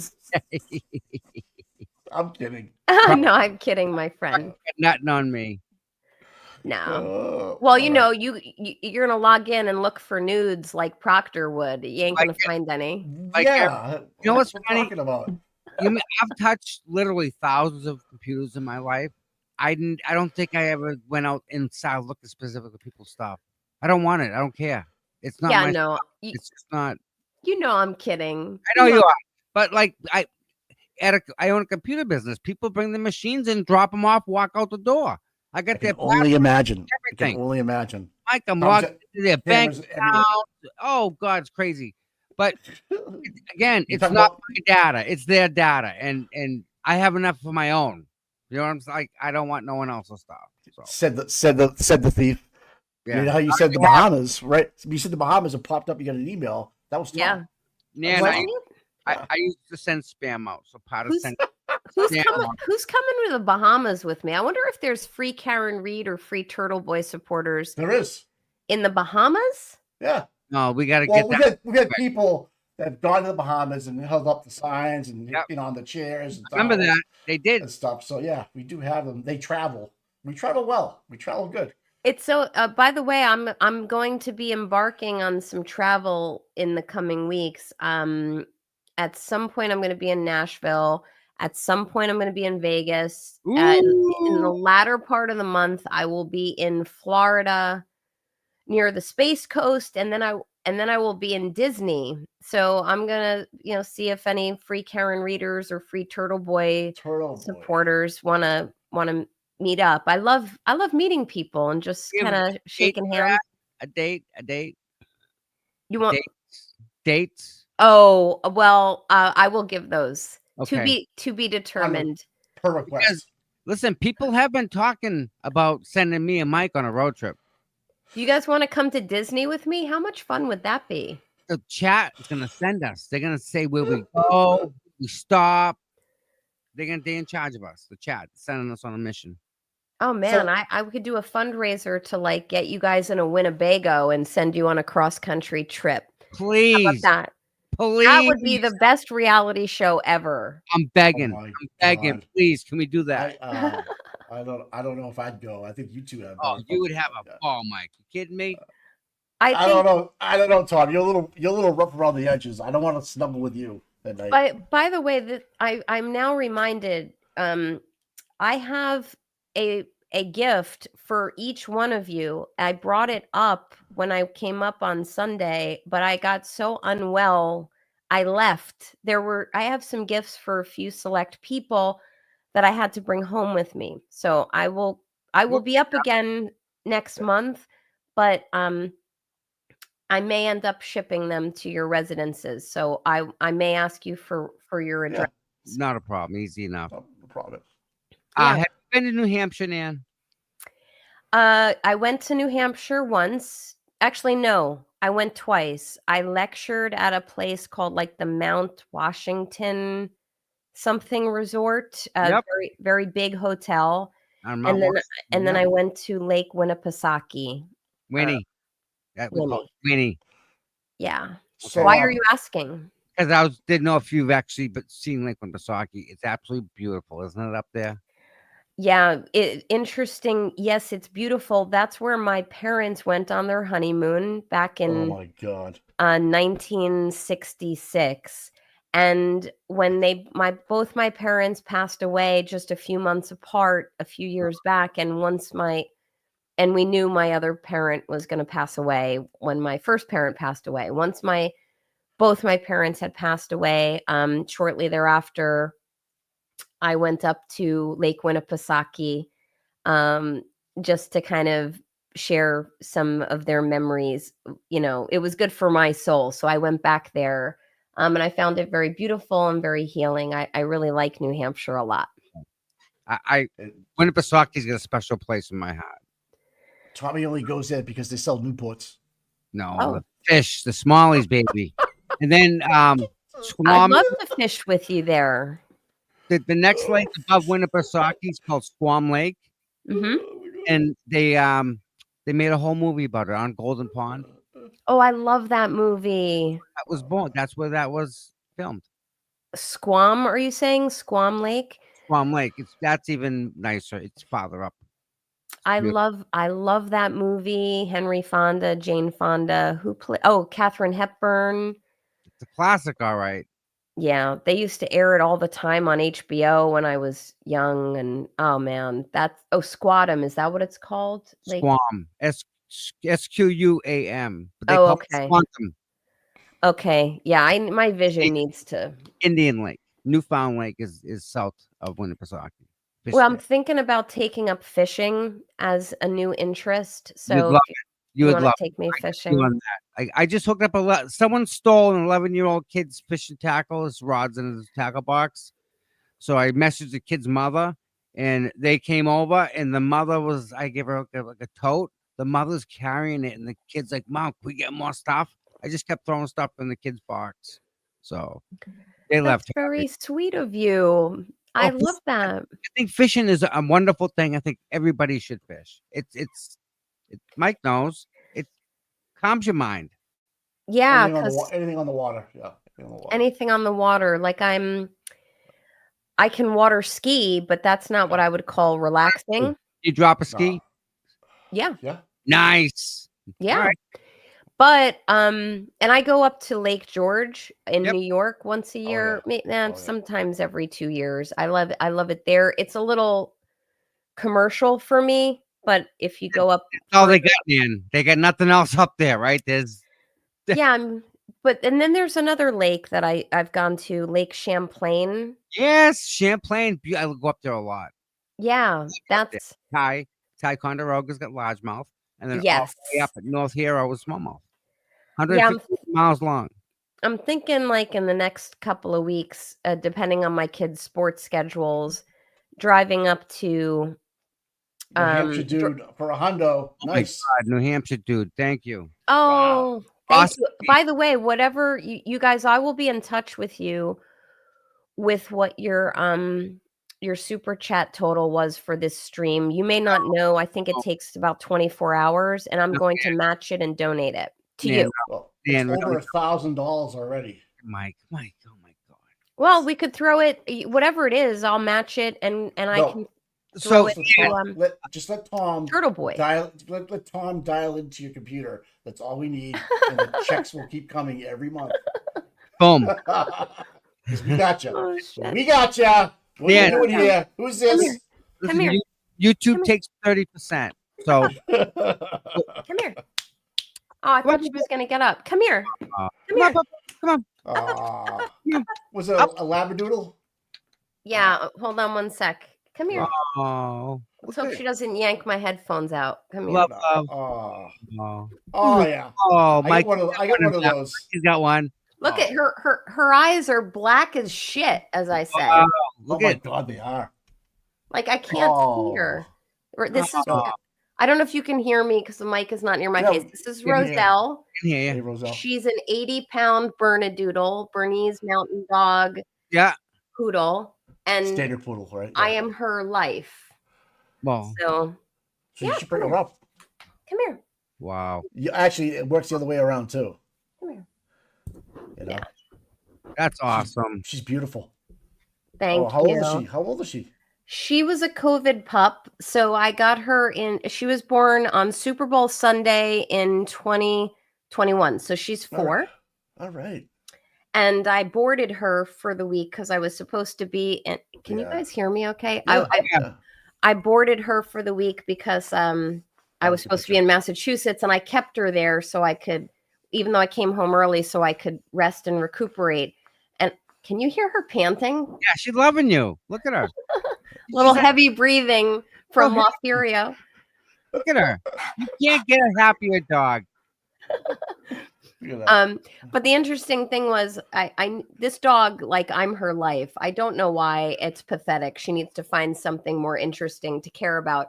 But I walked into the boarding facility last night, and you wait, you pay, you do what you have to do, and then you wait for, I don't know, 5 minutes for them to get your dog and bring them out to you. So I'm literally standing there. I'm just kind of looking at my phone, waiting for them to bring her out. They bring her out. She breaks free out of the leash from the woman who was bringing her out. She completely tackled me. I got tackled right over a chair behind me and ended up pinned against the wall. Nice. So yeah. And everyone's like, "Are you okay?" And I was like, I expected this to happen. But yeah, my kids are away, so it's just me and Roselle hanging out. You could get another dog. I could. I actually almost got 2 from her litter. Is there another dog? like Chloe? Is Chloe available or She does Chloe's move dead? around. She's in the WITSEC program right now for dogs. So let's see what happens. Download. You got to be careful with that stuff. It gets around. Oh my God. Yeah, no, but my dog is she I think she's attached to me because when I got her during COVID, that's when I predominantly started working remotely. I'll only go into my office.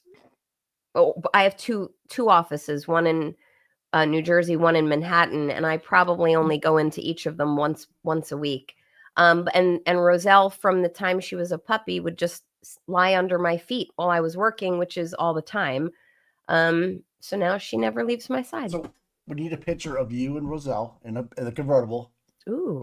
Preferably one of the German ones, stick, and get a nice picture of you two in the car. Done. Drive with the roof down. I want to see that on X later on today. That'd be a nice picture. I would love to do that, and in fact, I have some plans later. But before that, I was thinking of going to my firm in the Beamer, it's nice, which is the convertible, the 240i. Yeah. And I will bring Roselle with me, and it's such a beautiful day. I'll take a picture and send it to you. See, I'm a car guy, so I wouldn't let the dog on the seat. Oh no, I have a whole towel set up, Tommy. Okay, good. Check. Real thick Egyptian cotton towels. You hook it, and here's what you do for anyone who has dogs but is a car enthusiast.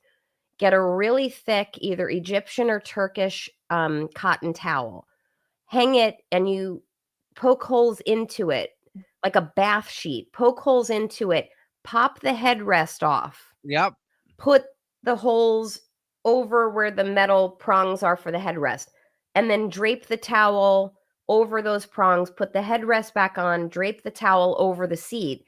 So your leather seats are going to be not even unblemished. And then you take that towel and you then put it over your armrest, your console. A lot of my cars have that like piano black finish, which I absolutely hate. It's like almost plasticky in the tracks, dust and everything. For every single fingerprint, I hate it. But I put the towel over all of that, and the only thing I free up is my stick shift.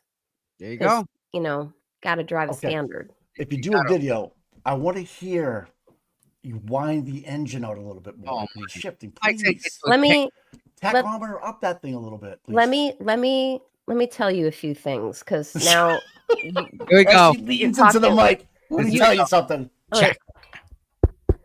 We're talking my language. Let me tell you the shit Nan does to her cars. First, on the 240i last month, I paid whatever to have a better exhaust system put into that car. It was not quote unquote throaty enough. I needed that car souped up. So when I pull up to a red light and I'm kind of revving that engine, and that car is red. I don't know if I've pointed that out. That car is red. I pull up to that red light, and like some little punk who's like half my age pulls up next to me, and he thinks I'm going to smoke this mama. No, you're not. I rev it up and I tear off the line and I blow his fucking doors off. So that car is throaty and beautiful. So I hope you can hear that. Then I have another Beamer. That's a 650i X-Drive M. It's a 650i M X-Drive Grand Coupe. That car, I did a full muffler delete. My neighbor. Nice, Mike. So it's straight pipes to the back. Got cutouts. No, yes. Cutouts. I did a full muffler delete. That car, when you start it up, you can hear it from, I'm not kidding, half a mile away. And on the mornings when I have to go into the city and I take that car, which is the car I usually take into the city, which is also red. That car, I've heard from neighbors way down the road that they know, like in the early morning hours when I started up, that I'm heading into the city. Then, and the last part of this tale is that I have recently purchased a Lotus. And that is a 2024. And that has like 100 miles. It had like 100 miles on it. And the manufacturer said you can't rev that car up to 4,000 RPMs or whatever the hell they're called. You can't get it past up to 4,000 until you've driven it 1,000 miles. It Break-in screws. period. That's right. Yeah, there's a break-in period for this British supercar. So I'm chomping at the bit to hit 1,000 miles in it, but I don't drive it that often because I like my convertible, especially in the warmer months. So that's enough of Nan bragging about her vehicles. But I did it all through grifting through the Karen Reed trial. I took in lots of money. Can I make a suggestion though? Yeah. Your next car purchase, maybe? Yeah. Can you go old muscle car like a Hellcat? I sent you a fucking picture. So of my Hellcat. Of a Nova. No, that yeah, but you're not talking about it. I'm not. Like, I do tend to gravitate toward. Was that one a Hellcat? I don't remember, but you're right. Who is that? Like a nice throaty. I'm afraid to show Nan this. Just a FYI, I'm afraid. Show me. I follow this guy. He is just great. There's two I want to show you. So this is one of all of GM's vehicles. This is the unicorn of all of GM's vehicles. Under the hood is a supercharged 556 horsepower LSA engine. And to make matters worse, right? This is a station wagon. This is like the last American station wagon. Everybody else want to go build 1,000 horsepower Dodge Magnum Hellcat swaps, right? That's cute. You can afford that. It don't matter how much money you got. You got to damn near sell your soul to the owner just to be able to get these, because they don't want to get off. They're not going to cough up these things. This is an American icon. I'm going to be honest. All right. So there's that one, right? That's nice. But this guy, he likes Yosnan. So let me stop that one. He likes BMWs, kind of. This is, I think, close to what you may have. So we'll see. I mean, your BMWs are 240, Dan. Oh, I bought that for a reason, though. And normally that is beneath me, but it's fun. Okay. Because that's BMW. So here's the BMW one. Of 10s with this fucking fast. Bro, this is a warning for everybody out there. These guys are sneaky. BMW F10 guys are running a lot of fucking power from these 4.4 V8s. Round here beating motherfuckers with steering wheel hand warmers and shit. Round here pushing 650 to 1,000 horsepower comfortably in heated ass seats. That's right. Round here not filling any potholes in the road, everything on the street and shit. Besides the BMW E39 M5, the BMW F10 M5 is by far the second best looking M5 that BMW has ever made. You can make a lot of power with simple turbo and tune. That's it. And about 600 to 700 horsepower instantly. Damn, man, like, this thing is fucking amazing. Bro, So people don't realize just how powerful and how much of a machine these cars are. They're machines, and when you're at this level of a vehicle, it's different. It's absolutely a different vehicle altogether. And I agree. And I still keep, and I'm not solely a Beamer person, but I still go back to buying BMWs, even though one of mine exploded. It literally caught fire while I was driving it. I will send you pictures of that. It was unbelievable. But what makes? So that was a 3 Series, 5 Series, 6 Series, 7 Series. No, I think it was a 3. I think it was a 3 Series. Was it 330 or 325? Nan, was it the plastic elbow that goes into the gas tank that splits? Because that's what happens to a lot of Ferraris. Yes, I believe that was the case. And I had the kids in the car when it caught fire. Once it starts, you can't put it out because of where it starts.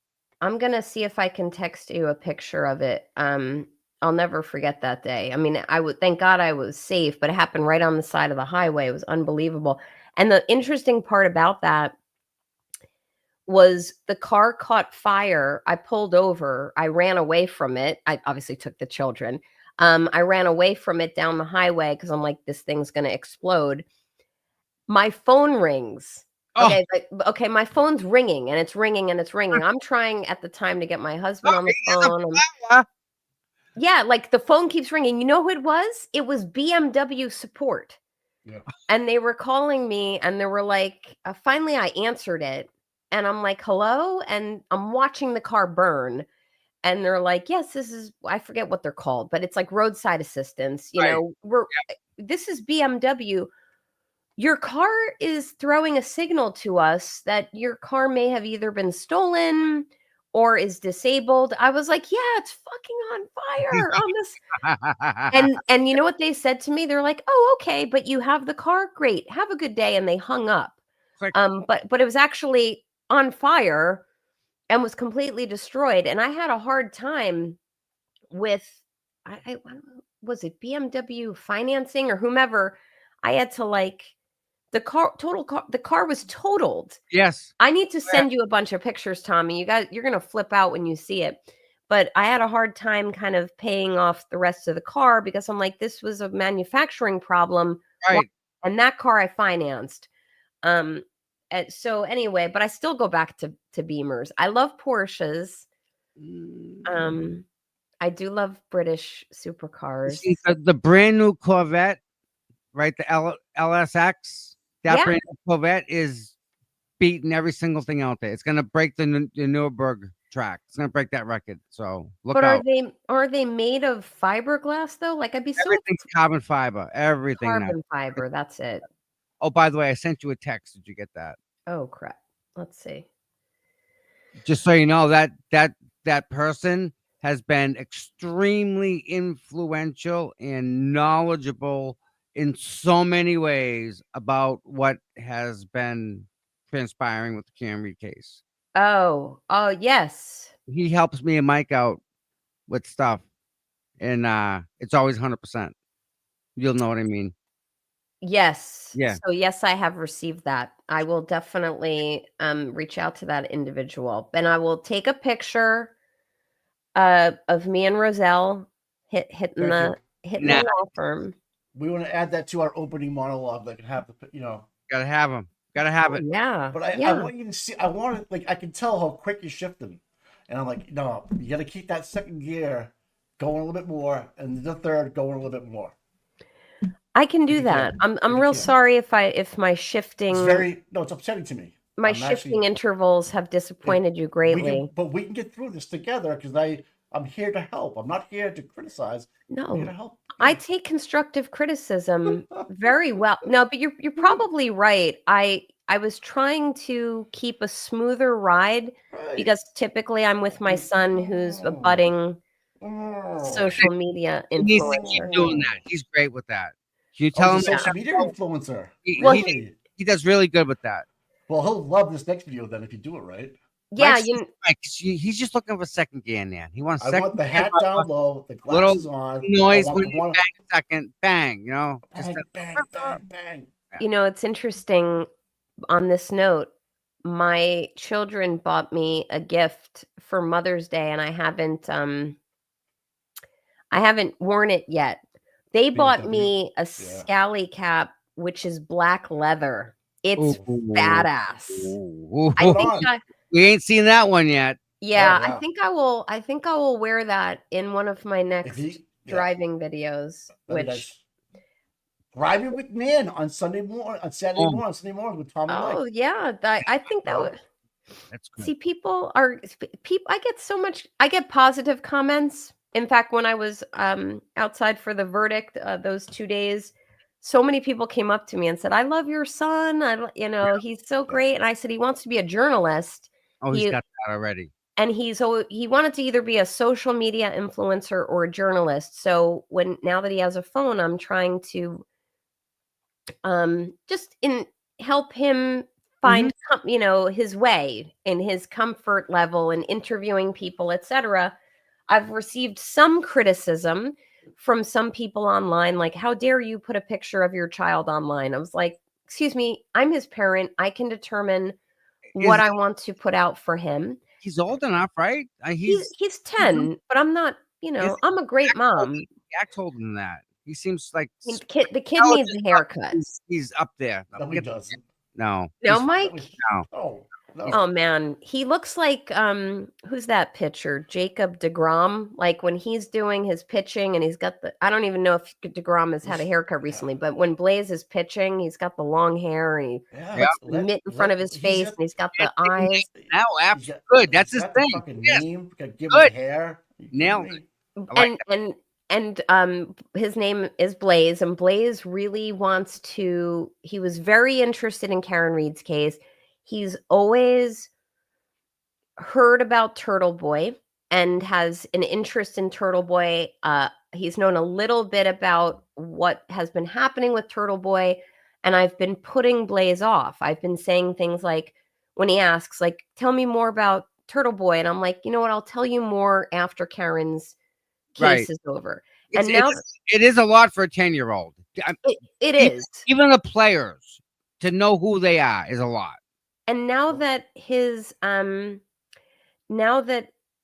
case is over with Karen, I've started to talk to Blaze about Aiden, and it is a lot. Like, and I have to keep it very PG. Yep. But Blaze is all about speaking his mind. He always likes to ask questions. He wants to be able to find the truth. He's very analytical, like his mom, very commonsensical.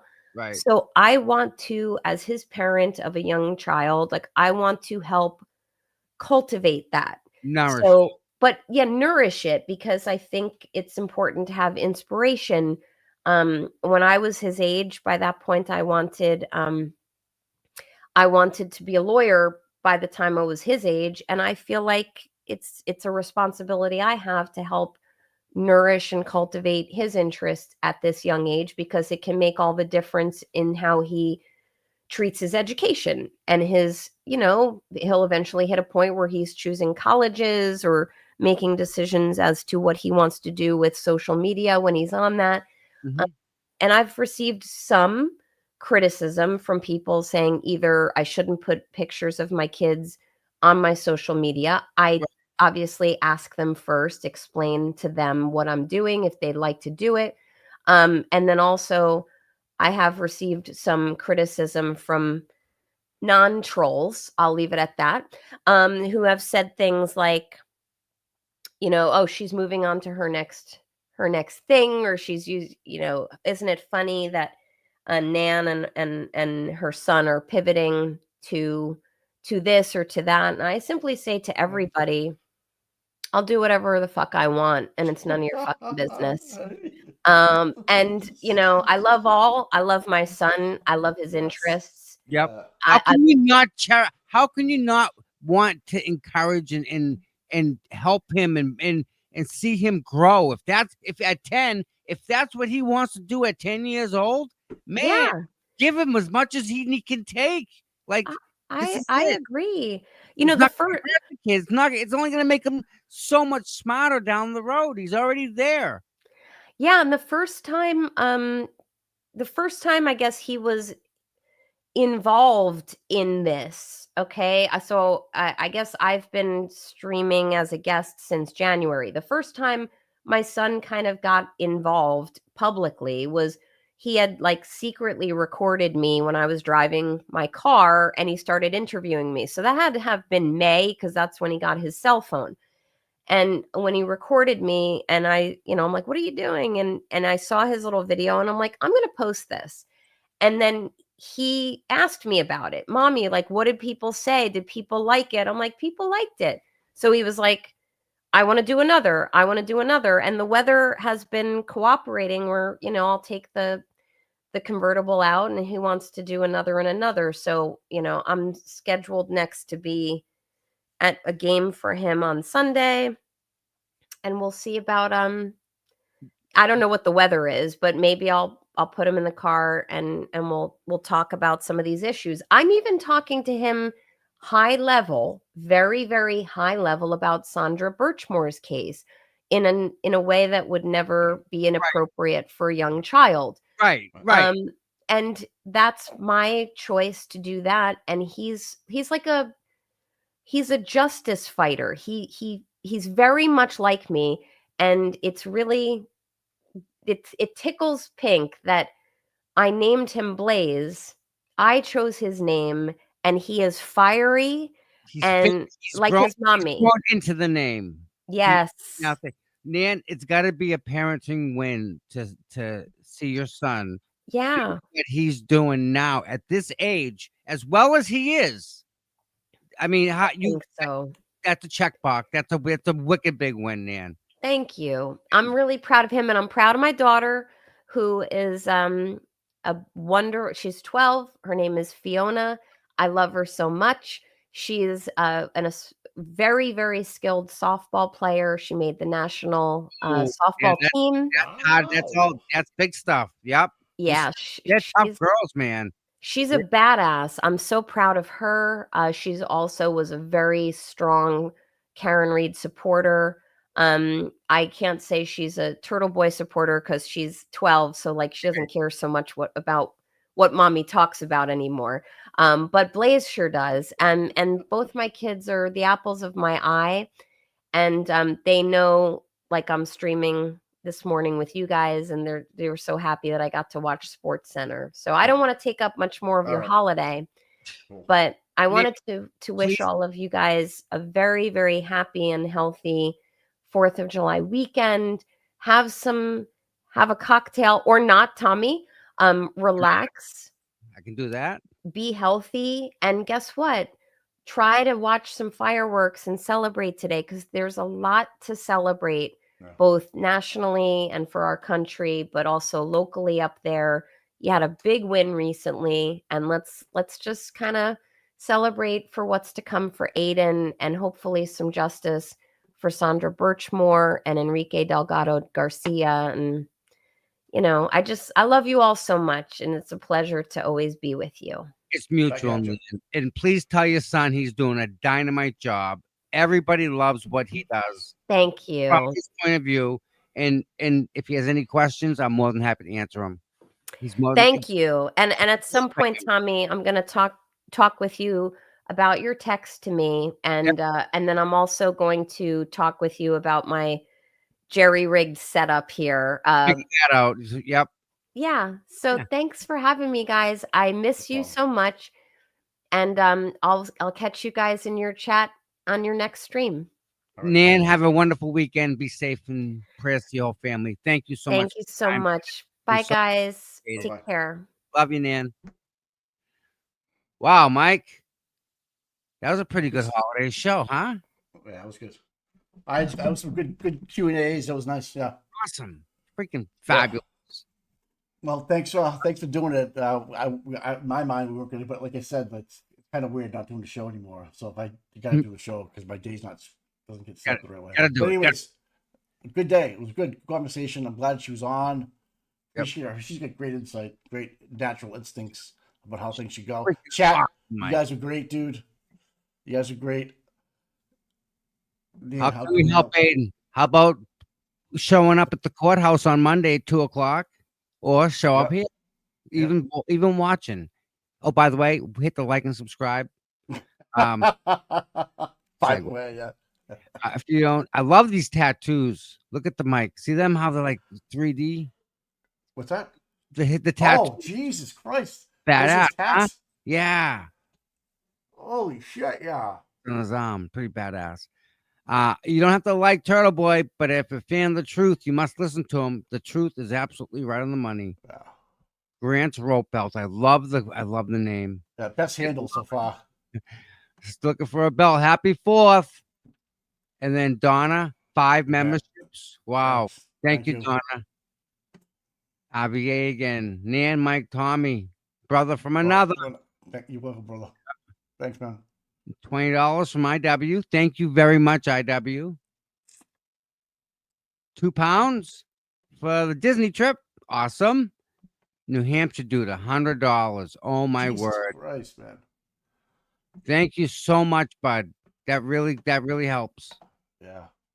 Really does. All right, man. I All will right, see you. I'll talk to you soon. Have a good day. Monday, bud. I'll see you Monday. Oh, I don't know what time. Do you know yet? Or no? You gonna probably put do early show, and then I'll zip in. Oh yeah, that's right. So yeah, do an early show, then we'll head in. Yes. 2:00. Yes. We start at noon. So. All right, chat. I'll talk to you later. Talk to you. Bye, man. All right, everybody. I want everyone to have a wonderful weekend, please. If you get some time, let me pop this up on the screen real quick. Share screen. This is Aiden's Defense Fund right now. It would be really nice if we could get that over. I know it's a lot of money, guys, but I know you guys can do it. We're almost there. Another $10,000. We're at $190,000 of his $200,000 goal. We're real close, guys. It'd be nice if we could pop that this weekend. Get him done over. So that's our next crusade, is what they're doing to Aiden. So with that said, I love you all very much. I'm out of here. I'm going to New Hampshire. Peace out. Everyone be safe. Be healthy. Thank you all for the donations. I love you all. The Venmo up top works great. Matter of fact, let me check my Venmo. I got a Venmo. Woohoo! Okay. 1 second. What's up? Home. Pam Bonifelli. $4. Happy 4th. May independence from oppression and suppression come to Massachusetts. Please. Thank you so very much. Oh, Gail. You know it costs a lot of money. Yep. He's already been through that. So he does need it. He does. Oh, I got a Cash App. Woo-hoo-hoo. What's this one say? How do I find that? Oh, maybe a text. I don't know. Where is it? Oh my God. I have a $25 Cash App. I can't see who it's from. Why won't it let me? It's got to be a way. Back. I don't want to leave without finding out who sent this to me.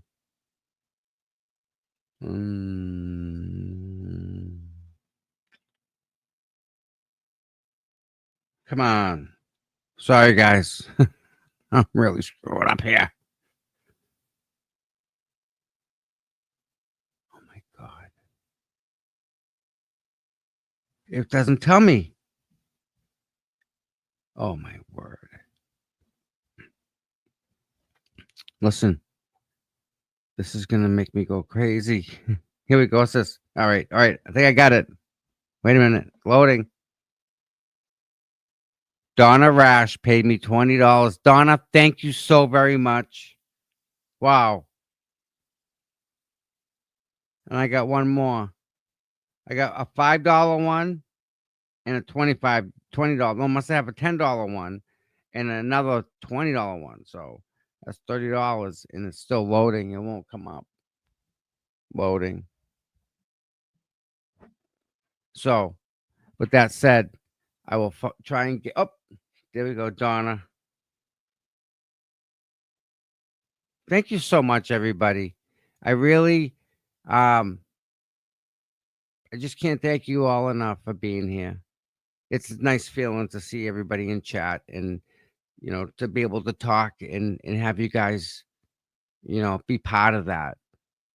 So maybe, if we go on this weekend, maybe I'll open up the phone lines and take a bunch of calls from you guys. Maybe Saturday I can do that, or Sunday. But either way, today's Friday. Please enjoy this beautiful day God gave us. 74 degrees out. beautiful sunshine all day. Gonna be fireworks tonight. Yeah, it's gonna be almost perfect tonight. Almost perfect. So please thank my mods. They're the reason that we're here. They help me in amazing ways. They're great. Do you take from Oz? I don't know what that means. The Wizard of Oz? Maybe. Yeah. So, everybody, I love you all. I am going to have a great weekend. I'm headed to New Hampshire, cars packed, full gas, ready to rock and roll in about 2 minutes. So, you all be safe. I'm on the roads. Love you all. Have a great weekend.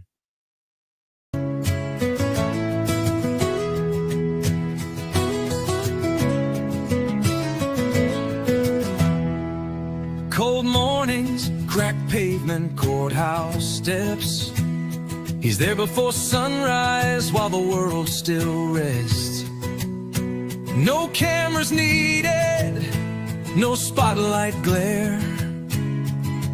Just a man with a purpose, always standing there. Facing the crowd, but the fight in his veins. Truth in his hands, pushing through the rain.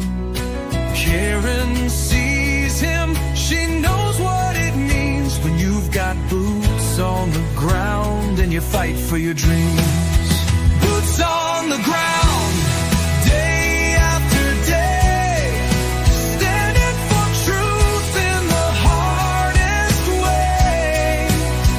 No fame, no glory, just a promise kept.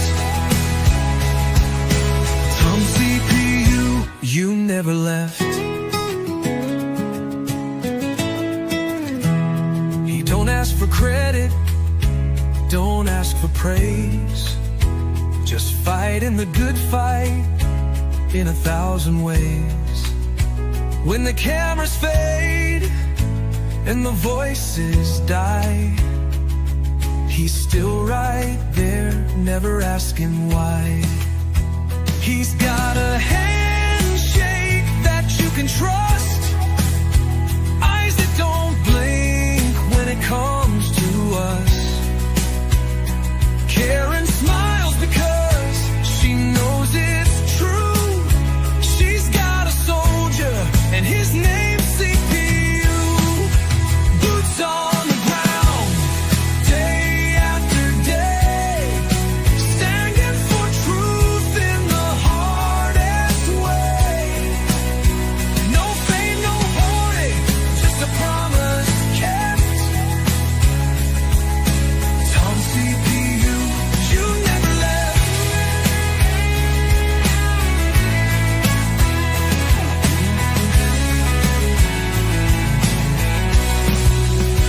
When the courthouse is empty and the crowd's gone home, Tom's still walking, he's never alone. 1,000 steps, 1,000,000 prayers, because justice don't sleep and neither does he care.